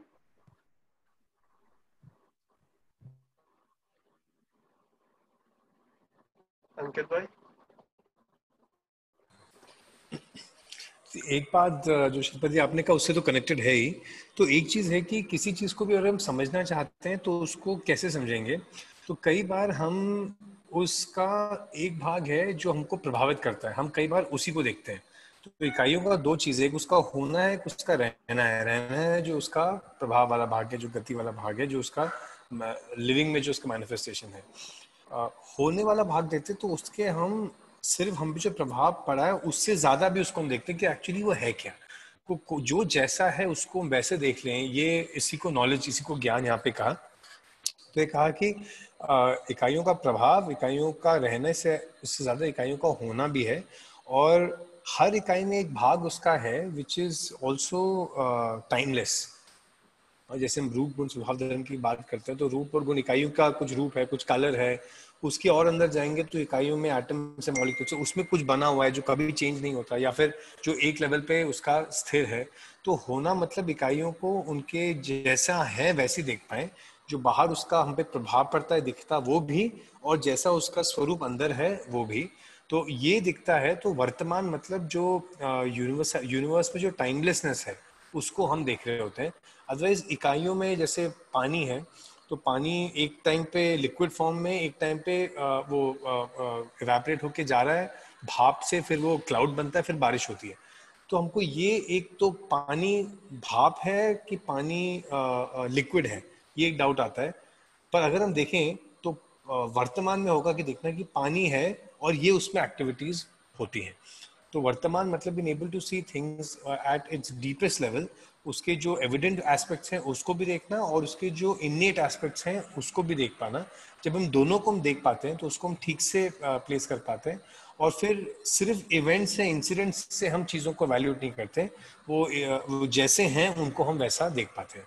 तो वर्तमान को दो तीन चीज़ों से जोड़ा, एक जोड़ा कि चीज़ों का सही स्वरूप क्या है उनके होने के लेवल पे, उनके इनर स्टेट के लेवल पे भी वो कैसे हैं, और टाइम के भी क्रॉस हम उसको अगर देखते हैं तो हमको कैसे समझ में आती है। सो देन हम इवेंट्स के ऊपर जाके then we can go to seeing. जैसे एक बहुत अच्छा चीज़ दर्शन में आता है कि सिर्फ घटनाओं को नहीं देखें, हम नियमों को भी देखें, इकाईत्व को भी देखें, तो होना उस वक्त जाता है। जी, तो अध्ययन सही में वो भी देख पाना है, ना कि सिर्फ प्रभाव और जो एविडेंट है। जी, थैंक यू। एक चीज मुझे इसमें समानता, क्योंकि बल और शक्ति की बात करी गई है और फिर समानता की बात करी गई है कि सब में एक समानता है, पर जब बल शक्ति की बात करें जो समझ में आया है वहाँ पे समानता का आधार नहीं है कुछ। तो समानता के बारे में थोड़ा अगर और स्पष्टता मिलेगी। जी, तो 25 में अगर हम देखेंगे तो ना नीचे तो एक बहुत इंटरेस्टिंग पार्ट क्वेश्चन ये आता है कि मानव समान है कि हमको समानता स्थापित करनी है, आर वी इक्वल और do we have to establish equality. इसका मतलब क्या हुआ, और इक्वालिटी को कहाँ ढूंढे। अब शरीर के लेवल पे सब लोग सेम तो होंगे नहीं, कलर अलग होगा, फिजिकल स्ट्रेंथ अलग होगा, मेल फीमेल में कुछ चीजें अलग होंगी। सो इक्वालिटी या समानता is a very big issue. इसका कहीं हमको ठोस आधार नहीं मिला। जो महेश भाई ने पूछा भी मूल्य और मूल्यांकन, तो अगर हमको कुछ ऐसी चीज मिल जाती है जो बहुत ठोस है तो समानता है कि नहीं है उसको हम वैल्यूएट कर सकते हैं। तो जैसे यहाँ पे आया है कि शरीर समानता का बिंदु नहीं है, जीवन समानता का बिंदु है। क्यों है, क्योंकि उसमें 4 पॉइंट्स 25 पेज के बॉटम में आती हैं। पहला है जीवन सब मानव में समान है, जीवन की ताकत समान है, जीवन में बल शक्ति अक्षय है। इसका मतलब जो हमने जीवन क्रिया पहले किया था कि मन वृत्ति चित्त बुद्धि आत्मा, इन ये सब जो क्रियाएं हैं ये हर जीवन में है। आप में, मुझ में, जो जीवन अभी जो शरीर लिए हुए हैं, जो नहीं है उसके बिना आगे भी जो आने वाले, हर जीवन में, एवरी जीवन में ये समान है। इसमें बल शक्ति किसको कहा, अगर आपको याद होगा तो जो एक स्थिति क्रिया है, गति क्रिया है, एक क्रिया का मैनिफेस्टेशन है, तो उसको स्थिति गति का, उस पर बात भी आ सकते हैं। पावर और फोर्स के लेवल पे हम क्रियाओं को अंदर जीवन के अंदर उसको बांट सकते हैं। तो वो सब में समान है। वो 10 क्रियाएं हैं, 5 बल 5 शक्ति, वो सब में समान है और ये कंटिन्यूस से अक्षय है। पहले समानता का बिंदु ये बनता है और ये कभी खत्म नहीं होती। दूसरा है इसमें जीवन परमाणु में कोई फिजिकल चेंज नहीं है, उसके कॉन्स्टिट्यूशन में कोई चेंज नहीं, सिर्फ क्वालिटेटिव चेंज समझ के लेवल पे उसमें होता है। और तीसरा ये होना ही वर्तमान है, वर्तमान में हर वस्तु का अध्ययन है, उसी क्रम में वर्तमान में सब में जीवन समान है, ये बल और शक्ति की बात है, ये सब में समान है। और चौथा है कि सबका लक्ष्य एक ही है, वो है हम सब सुखी होना चाहते हैं। तो हम देख सकते हैं कि एक 3-4 बिंदु में समानता की बात की है कि जीवन समान है, सारी क्रियाएं समान है, सब में बल शक्तियां समान है और लक्ष्य भी सब में समान है। इस आधार पे जब हम किसी मानव से बात करते हैं तो हमको ये स्पष्ट होता है कि हो सकता है कि मैं उससे अभी ज्यादा समझाऊं, पर डज नॉट मीन कि ये कभी समझ नहीं सकता। ये तो जितना चाहे, जितनी इतनी इसकी योग्यता होगी या जितनी इसकी जिज्ञासु होगी उतना वो समझ सकता है। तो when we feel everyone has equal potential, सब में क्षमता समान है, बस वो अनलीश नहीं हुई है, तो हमारा भाव बात करने का सबकी तरफ बदल जाता है। सब में इस संभावना से बात करना कि हर कोई अस्तित्व समझ सकता है, उसमें उतनी वो ताकत है, ये सम्मान का बिंदु बनता है। यह एक समानता का भी, इक्वालिटी का भी बिंदु भी बनता है और रेस्पेक्ट का भी बिंदु बनता है, irrespective of how the person is living, how good और हाउ बैड। उसको यहाँ पे हाईलाइट किया। अंकित भाई, ये जीवन जो समान है, ये मानव जीवन के बारे में है या जो और वस्तु हैं, प्लांट और बाकी जो चीजें हैं, उनमें भी समानता है जीवन? ये यहाँ पे पूरे पैराग्राफ में जीवन की बात जब की है तो इज रेफरिंग टू जीवन परमाणु, चैतन्य इकाई। जीवन परमाणु तो एनिमल में है, मतलब वो समान है, मतलब क्या in that reference can be say that everyone is जीवावस्था में भी, हाँ भी एवरीवन इज इक्वल, मतलब जीवन is equal, not everyone is equal नहीं बोला जा रहा। हाँ, ओके। इसीलिए क्वालिटी की बात की गई है, जो अभी मैं सुन रहा था आप बता रहे थे। क्वालिटी जो है वो वहीं पे ही है, जो वो अलग ह्यूमंस को अलग पेडेस्टल पे रखा गया है, ऐसा कुछ है? नहीं, जीवन सब है जो एक समान ही है। जीव शरीर जो लिए हुए जीवन है उनमें अभी सिर्फ सारा का सारा अभी जो चाहना है वो शरीर के संदर्भ में ही है, शरीर के बने रहने में ही है। जिसमें और क्वालिटेटिव शिफ्ट्स आते हैं तो वो सिर्फ जीना नहीं चाहता, वो सुखपूर्वक जीना चाहता है, तब वो मानव शरीर लेता है। और आप एनिमल्स को भी देखेंगे तो उसमें भी एक क्रम दिखता है। You can see in range of animals, कुछ में इमोशंस का ज्यादा रेंज है, कुछ में कम रेंज है। तो इसको हम ऊंचा नीचा के लेवल पे नहीं देखते, इसको हम ऐसे देखते हैं as a level of difference, at a level of क्रम। और ये क्रम इसलिए भी बना हुआ है क्योंकि उसकी भी एक व्यवस्था अपनी बनी हुई नेचर की। उसके साथ साथ जीवावस्था में जीवन है वो शरीर लेके है, उसमें भी वही 10 क्रियाएं जो मानव शरीर में आके आती हैं। बस वही है कि जैसे जैसे क्वालिटेटिव इंप्रूवमेंट जीवन में होता जाता है उस अनुसार वो शरीर लेता है। मानव में आने के बाद भी उस अनुसार वो शरीर लेता है। किसी का संस्कार ज्ञान का होगा तो वो वहां पे शरीर लेगा, किसी का संस्कार सिर्फ होगा कि यार इसको शरीर ही मिल जाए, उसको सिर्फ शरीर को भोगना है, तो वो कहीं भी जन्म लेगा। तो ऐसे ऐसे करके फिर जीवन भी अपने समझ के अनुसार फिर वो शरीर लेता है। तो quality is not inbuilt, quality is the result of मेरी समझ। अभी मेरी जो समझ है वो इसको अभी हम क्वालिटी बोल रहे हैं, वो तो बढ़ेगी सब में। जी, बॉडीली लेवल पे कहीं ऐसा तो नहीं है जो बॉडी की, मतलब जो सेल्स की मेमोरी है वो उसके अकॉर्डिंगली जो है वो जीवन को वो लेता है, जीवन जो है वो शरीर ग्रहण करता है? तो हर बॉडी का एक बॉडी में आगे बात भी आएगी, आगे ब्रेन को भी लेके आएगी। तो एनिमल्स में भी कुछ रेंज दिखता है जिसमें बॉडीली फंक्शंस का भी एक रेंज है, तो जीवन की प्रोसेसिंग का भी फंक्शन रेंज है। जैसे आप एक मंकी से इंटरेक्ट करेंगे तो आपको एक बहुत रेंज दिखेगा उसके इमोशंस का। कुछ एनिमल्स डोमेस्टिकेटेड है जो मानव को और अच्छे से समझ पाते हैं, कुछ कम समझ पाते हैं। तो ये बॉडी का, ये एक बॉडी है जो पूरे एवोल्यूशन के क्रम में अलग अलग बॉडीज बनी है, इसको जीव लेते जा रहे हैं। और जीवनी क्रम एक अलग क्रम है, उस पर हम बाद में बात कर सकते हैं। पर हम इसको अगर मानव के लेवल पे देखेंगे तो जीव शरीर हो या मानव शरीर हो, जीवन इज सेम, डिफरेंस उसकी बस उसमें उसका है, उसके अंदर समझ की स्थिति का है। हम समझ की स्थिति जीव शरीर में इस्तेमाल नहीं करते, कहते हैं जीवनी क्रम है, वो क्रम से गुजरता हुआ आता है। अभी कितनी बार लेता है, कितना लेता है, this is all something we have to comprehend and dig in more deeper. उस पर बाबूजी ने कुछ पे कहीं बातचीत की, when we come to we can talk about it. तो मानव के लेवल पे काफी सारा इसका ऑब्जर्वेशन तो इसमें दिखता है कि समानता का बिंदु ये है कि वो पुरुष है, महिला है, छोटा है, बड़ा है, अफ्रीका में है या अंटार्कटिका में है या इंडिया में है, वो इंग्लिश जानता है नहीं जानता, मैथ्स जानता है नहीं जानता, खेती करता है कि नासा में साइंटिस्ट है, वो उसकी स्किल सेट्स कुछ भी हो, at the end of it what you can not take away from a human being is कि मानव इज इक्वल टू जीवन प्लस शरीर। शरीर में विविधता है पर शरीर एक व्यवस्था है। जीवन में 10 ये क्रियाएं हर मानव में है और उसमें भी कंटिन्यूस एक्टिविटीज है सारी, वो भी सुखी होना चाहता है और उसमें अस्तित्व को समझने की संभावना पूरी है। अभी नहीं समझा होगा, सब में डिफरेंसेस हैं, पर समझने की संभावना पोटेंशियल के लेवल पे पूरी है। ये है जो this is the similarity, the minimum essence of every जीवन। उसको इसलिए इसको कहा ये समानता का बिंदु इतना तो कम से कम दिखता है। जी अंकित भैया, संजीव जी एक प्रश्न। जो अगले इसी पैराग्राफ में आगे जो हाईलाइटेड किया हुआ है उसको एक बार रिपीट कर रहा हूँ, फिर आपसे थोड़ा डिटेल में इस पे डिस्कस करूंगा। उसका पहला चरण है समझदारी, दूसरा चरण है ईमानदारी, तीसरा जिम्मेदारी और चौथा भागीदारी। तो इस 4 चरण में मानव को अपनी समझदारी को प्रमाणित करना है। और उसके बाद लिखा है कि समझदारी के अर्थ में 3 चीजें हैं: जीवन ज्ञान, सह अस्तित्व ज्ञान, दर्शन ज्ञान और मानवीयता पूर्ण आचरण। तो मतलब चरण के बेस पे डिवाइड किया है और समझदारी को हमने पहला चरण बताया है। और जितना अभी तक मैं समझाऊं कि हमको समझदार ही बनना है, ये है मूल स्रोत जीवन विद्या के द्वारा। तो वो पहला चरण ही है जिसमें हम समझदारी बनेंगे, जिसको ब्रेक करके 3 पॉइंट्स लिखे हैं। और फिर उसके बाद के जो चरण है उसके साथ जीवन जिया जाएगा, जो ईमानदारी और जिम्मेदारी और भागीदारी। थोड़ा सा इसको थोड़ा सा एक्सप्लेन करेंगे प्लीज? जी भैया। संजीव भैया आप करेंगे, मैं करूं? देखिए भैया, मैं थोड़ा सा रख देता हूँ, उसके बाद में जो रह जाएगा वो अंकित भैया कवर अप कर देंगे।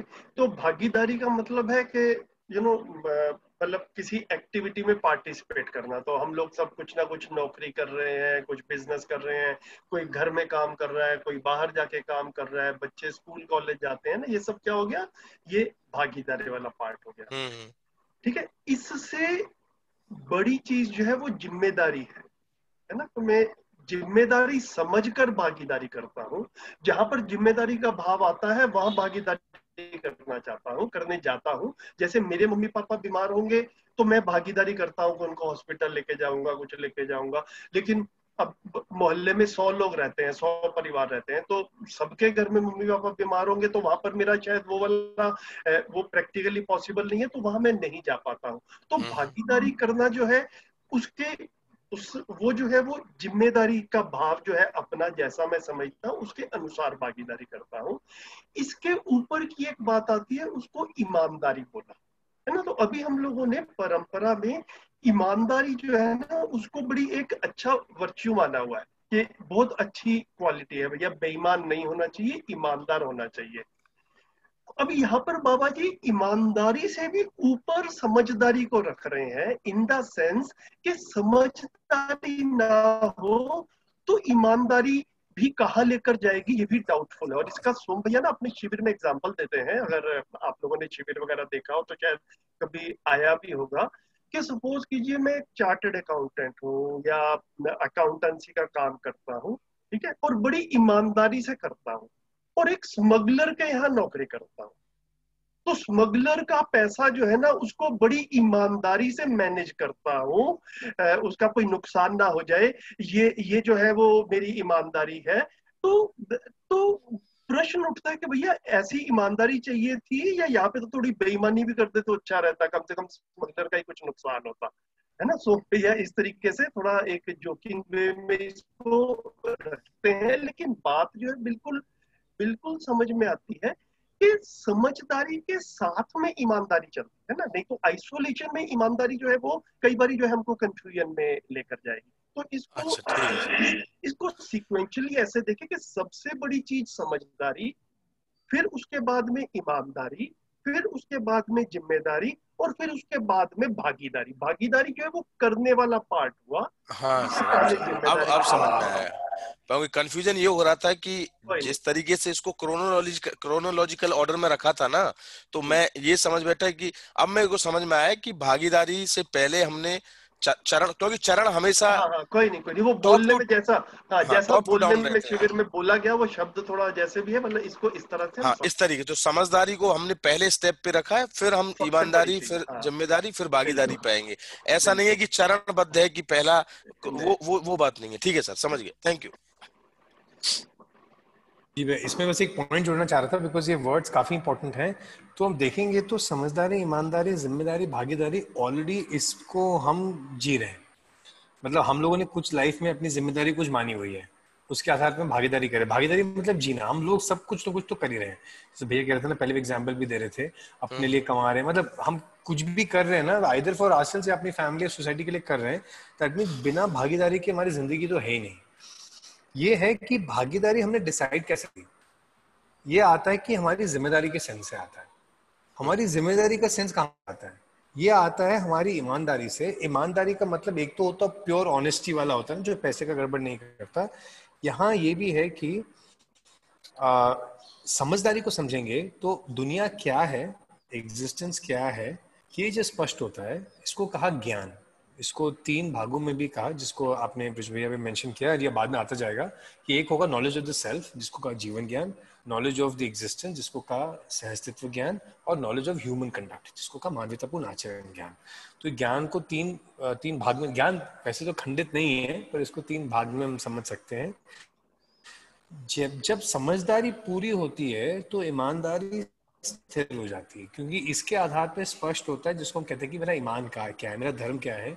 तो ज्ञान के आधार पर यह तय होता है कि लाइफ का गोल क्या है ना। ईमानदारी हम किसको कह रहे हैं? अभी ऑनेस्टी कहते हैं कि मैंने 2 रुपए दिया, मैंने 2 रुपए आगे कर दिया, पर वो लार्जर पिक्चर में वो मिसिंग है कि क्या मैं कर रहा हूँ, क्यों कर रहा हूँ, जैसे संजीव ने एग्जाम्पल दिया। तो ईमानदारी ये हो जाता है कि समझ के आधार पे जो मेरा विवेक या मेरा जो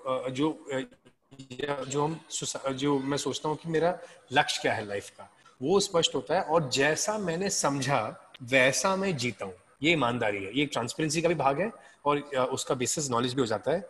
ये जब मुझ में आता है, तो जब लक्ष्य क्लियर होता है तो जिम्मेदारी मुझे और स्पष्ट हो जाती है कि मेरी जिम्मेदारी संबंधों में जीने की है, निर्वाह करने की है, लोगों को के साथ मूल्यों में जीने की है। और उसके साथ साथ फिर जब भागीदारी करता हूँ, तो तब जो भागीदारी है तब वो तृप्तिदायक होती है। तो अभी क्या है कि भागीदारी डिससैटिस्फैक्टरी है, क्यों?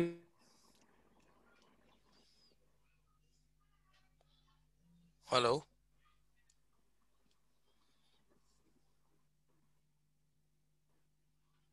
कॉन्फ्लिक्टिंग नोशंस है ना। अभी हम लोग चीजें पे निर्णय नहीं आ पाए। हेलो जी, मुझे शायद मेरा लास्ट का एक सेंटेंस मिस हो गया था, उसको रिपीट जी जी। तो मेन है कि जिसको ऐसे मैं देखता हूँ कि हम लोग ऑलरेडी भागीदारी कर रहे हैं, कुछ जिम्मेदारी को महसूस करते हैं, कुछ ईमान को हमने माना हुआ है, और कुछ समझ को हमने माना हुआ है। हमको ये देखना है कि ये कितना, ये कि जितना ये एग्जिस्टेंस के इन ट्यून हो जाता है, सिंक हो जाता है, जितना वास्तविकता के सहज पे रहते हैं, ना कि मान्यताओं के बेसिस पे, तब ये 4 हमारे लिए पूरे होते हैं। अदरवाइज हमको भी समझ में नहीं आता कि इतना मेहनत करते हुए भी मैं निर्वाह क्यों नहीं हो रही, वाया संबंध खुश क्यों नहीं है मेरी इतना। मतलब एक दिन मैं सोच रहा था कि मैंने एनजीओ में बहुत काम किया, 10 लाख एनजीओ इंडिया में रजिस्टर्ड 10 साल पहले थे। तो लगता है यार पूरी गवर्नमेंट लगी हुई है, 10 लाख एनजीओ लगे हुए, फिर भी क्यों अभी तक हम लोग इंडिया को ठीक नहीं कर पाए। तो ऐसा भी क्यों होता है कि yesterday's solutions are today's problems. ये इसलिए होता है कि समझदारी क्लियर नहीं है। तो ये बार बार जाता है कि जीना जो है वो समझ होता है तो जीना ठीक हो जाता है, समझ नहीं होती तो जीना वो हो जाता है। और ये 4 चरणों में हम जीवन और जीने के लेवल को पूरा हम ऑब्जर्व कर सकते हैं। आगे जाएंगे तो इसके और डिटेल हम एस्पेक्ट्स को और देख सकते हैं। ठीक है भैया, थैंक यू, ऑल क्लियर। ये जो हाईलाइट किया हुआ ना, इसमें 2 अलग अलग चीजें आ रही हैं सभी के नॉलेज के लिए। ये ना दर्शन में जैसे जैसे हम गहराई में जाएंगे, इनके इर्द गिर्द काफी बातचीत हो रही है। एक है समझदारी, ईमानदारी, जिम्मेदारी, भागीदारी। ये एक अपने आप में काफी जो ना फैली हुई चीज है। इसको अच्छे से समझना है। दर्शन में जैसे जैसे हम मध्यस्थ दर्शन को डीपली स्टडी करेंगे, इसमें इसकी तरफ जो है वो बाबा जी ने काफी कुछ लिखा है, काफी कुछ समझने के लिए है। फिर दूसरी लाइन में जो ये आता है, 3 चीजें हैं जो हमने फर्स्ट चैप्टर में भी पढ़ी थी। ज्ञान के 3 पॉइंट्स हैं। जैसे अंकित भाई कह रहे थे कि उसको 3 कैटेगरीज में रख सकते हैं: जीवन ज्ञान, सह अस्तित्व ज्ञान और मानवीयतापूर्ण आचरण ज्ञान। ये भी मध्यस्थ दर्शन में इन सब के ऊपर भी काफी कुछ लिखा हुआ है, अलग अलग एंगल से। इसको समझना जो है ये जरूरी है। तो ये समझदारी, ईमानदारी, जिम्मेदारी, भागीदारी, और जीवन ज्ञान, अस्तित्व दर्शन ज्ञान और मानवीयतापूर्ण आचरण ज्ञान, ये बार बार आएगा। जहां जहां पर मौका मिले, जितनी चर्चा हो, आप लोग अपने मन से भी कुछ आगे की पुस्तकें पढ़ रहे हो तो आपकी क्लैरिटी जो है वो बनेगी। Thank you sir, thank you. एक बहुत छोटा सा नोट बाबूजी की रिकॉर्डिंग का ट्रांसक्रिप्शन है, I just forward it after this on to the group. ये चारों को बहुत अच्छे से एक्सप्लेन किया हुआ है उसमें। जस्ट थैंक यू सर, या would be appreciated, thank you. Actually मेरा एक सजेशन है कि आप लोगों को दर्शन वगैरह तो शायद हमें भी लगता है कि शायद पढ़ना मुश्किल हो, लेकिन बाबा जी के ना डायलॉग्स जो हुए हैं उनके बेसिस के ऊपर 2 पुस्तकें छपी हैं। संवाद, तो बाबा जी से कुछ क्वेश्चंस पूछे गए और बाबा जी ने उसके आंसर्स बताए। तो मैंने अपनी जर्नी में ऐसा पाया कि वो जो संवाद है ना, संवाद 1 एंड संवाद 2, उसमें जो प्रश्न उत्तर की भाषा है वो काफी सिंपल है ना, मतलब प्रैक्टिकल भाषा है। जितनी हमारी पिछले 3-4 महीने से बात हो चुकी है उसके हिसाब से ये सारे के सारे पॉइंट्स जो है ना, ये जो भी हमने हाईलाइट किए और इस तरह के और भी पॉइंट इनके बारे में और जीवन क्रिया के बारे में वहां पे संवाद में काफी बातें कही गई हैं। तो जिनकी अपनी रुचि हो थोड़ा सा और आगे बढ़ने की खाली टाइम में, तो संवाद को जो है वो डाउनलोड करके उसको पढ़ सकते हैं।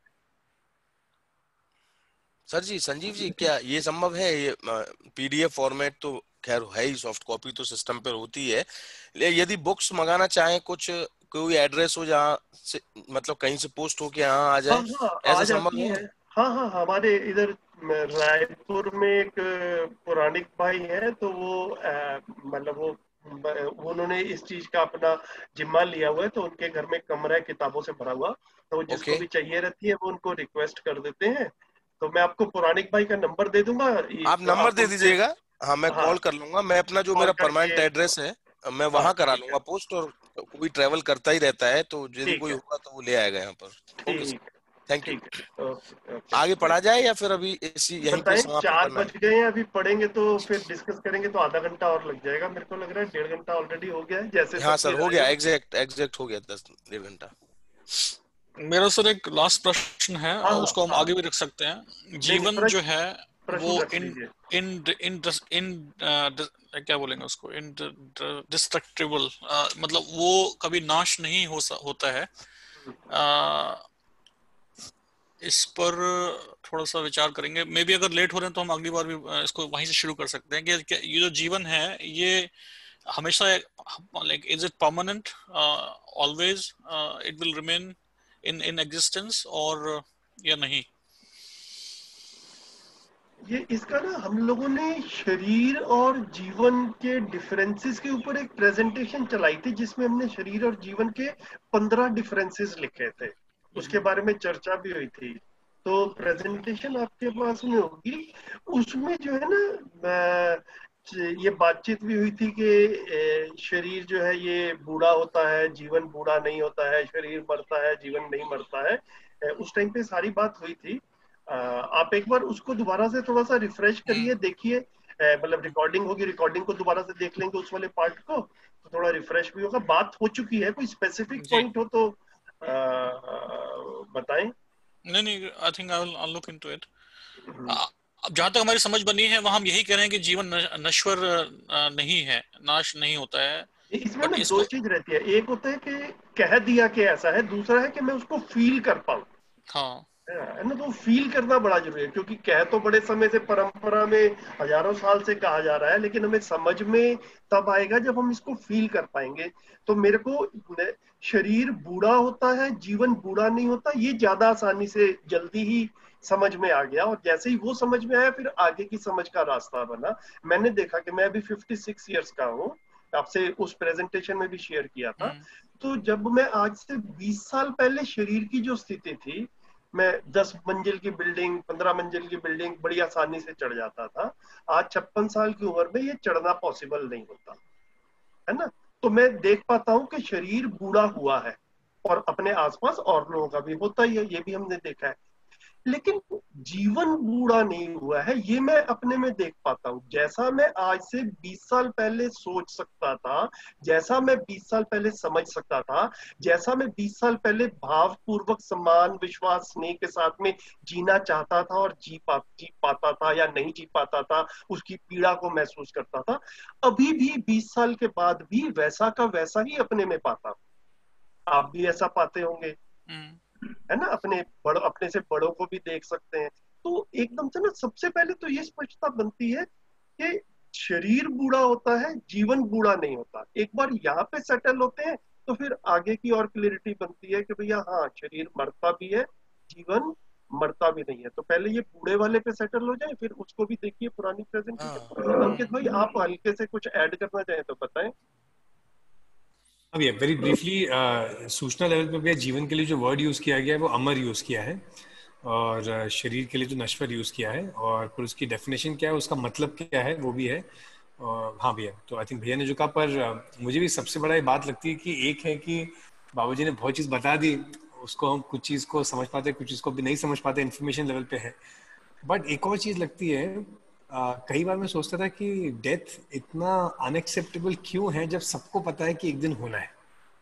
तो ये ऐसा लगता था कि एक कॉन्फ्लिक्ट है बहुत बड़ा। तो मतलब वो दुख तो एक ऐसे एक फिर एग्जिस्टेंस का डिजाइन है कि मैं जीना चाहता हूँ और शरीर एक दिन खत्म होगा। जीवन शरीर के डिफरेंस से मुझे ये अपने अंदर ये इस स्वीकृति तो हुई, और या एटलीस्ट सहमति तो हुई कि शरीर का खत्म होना है, जो the part which always wants to live, वो जो सेंस है, वो फीलिंग, वो जीवन से आ रहा है एक्चुअली। और तो दैट सीम टू कॉन्टेक्चुअलाइज। तो इसको भास भी कहते हैं दर्शन में।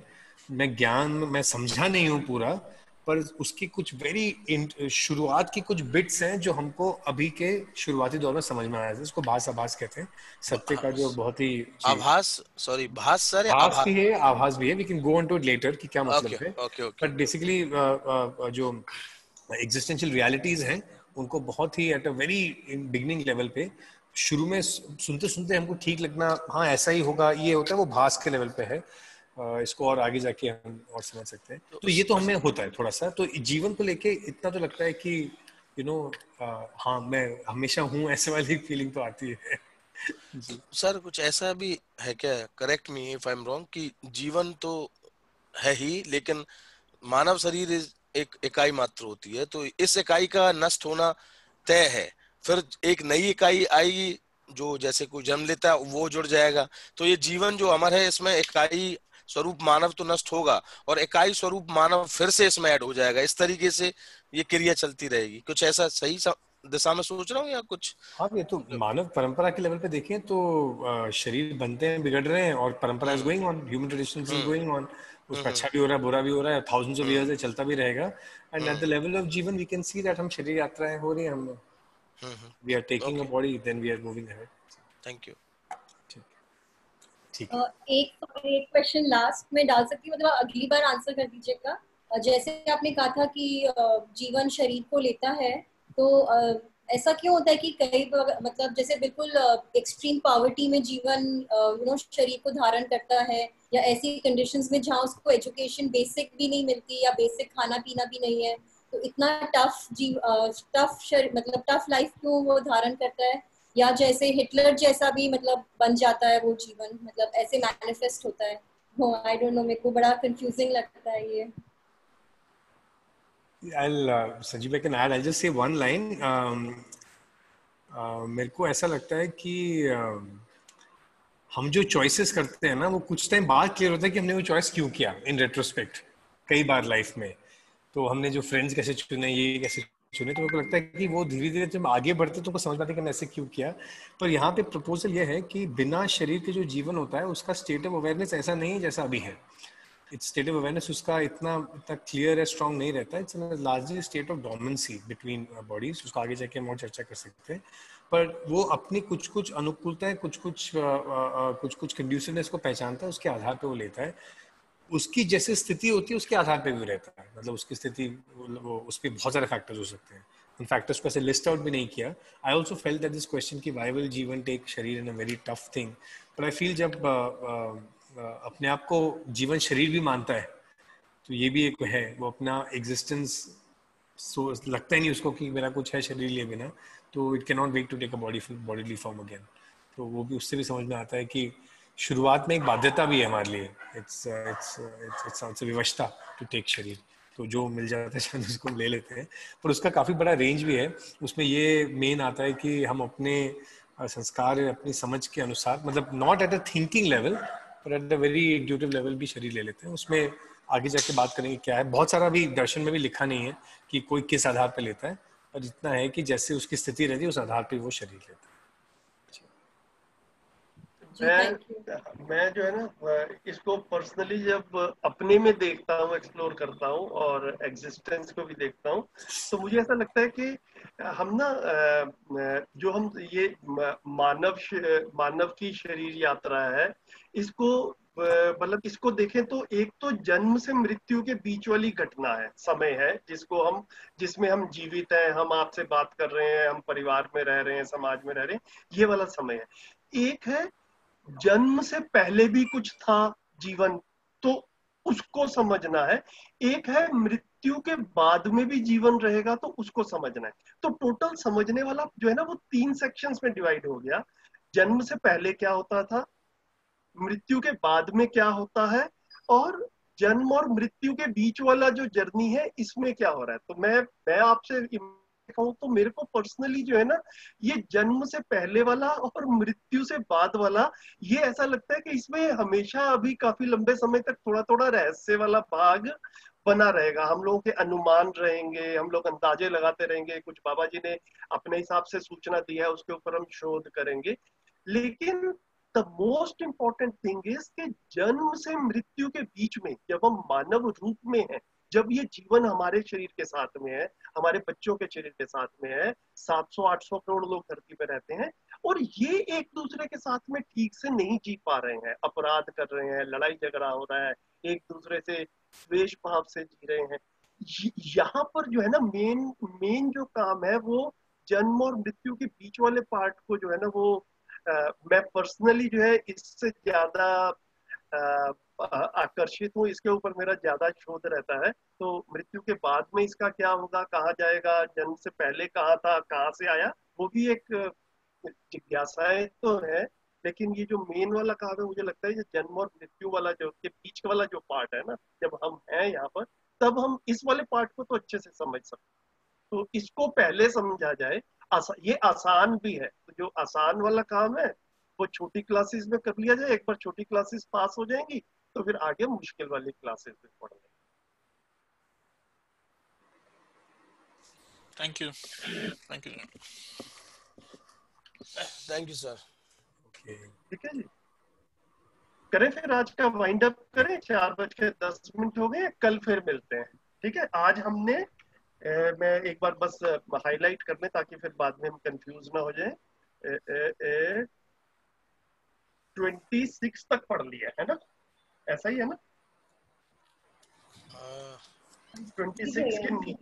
26 के पूरा पढ़ लिया पेज, कल 27 से। हाँ, कल 27 से होगा सर। ठीक है, थैंक यू सर, नमस्कार।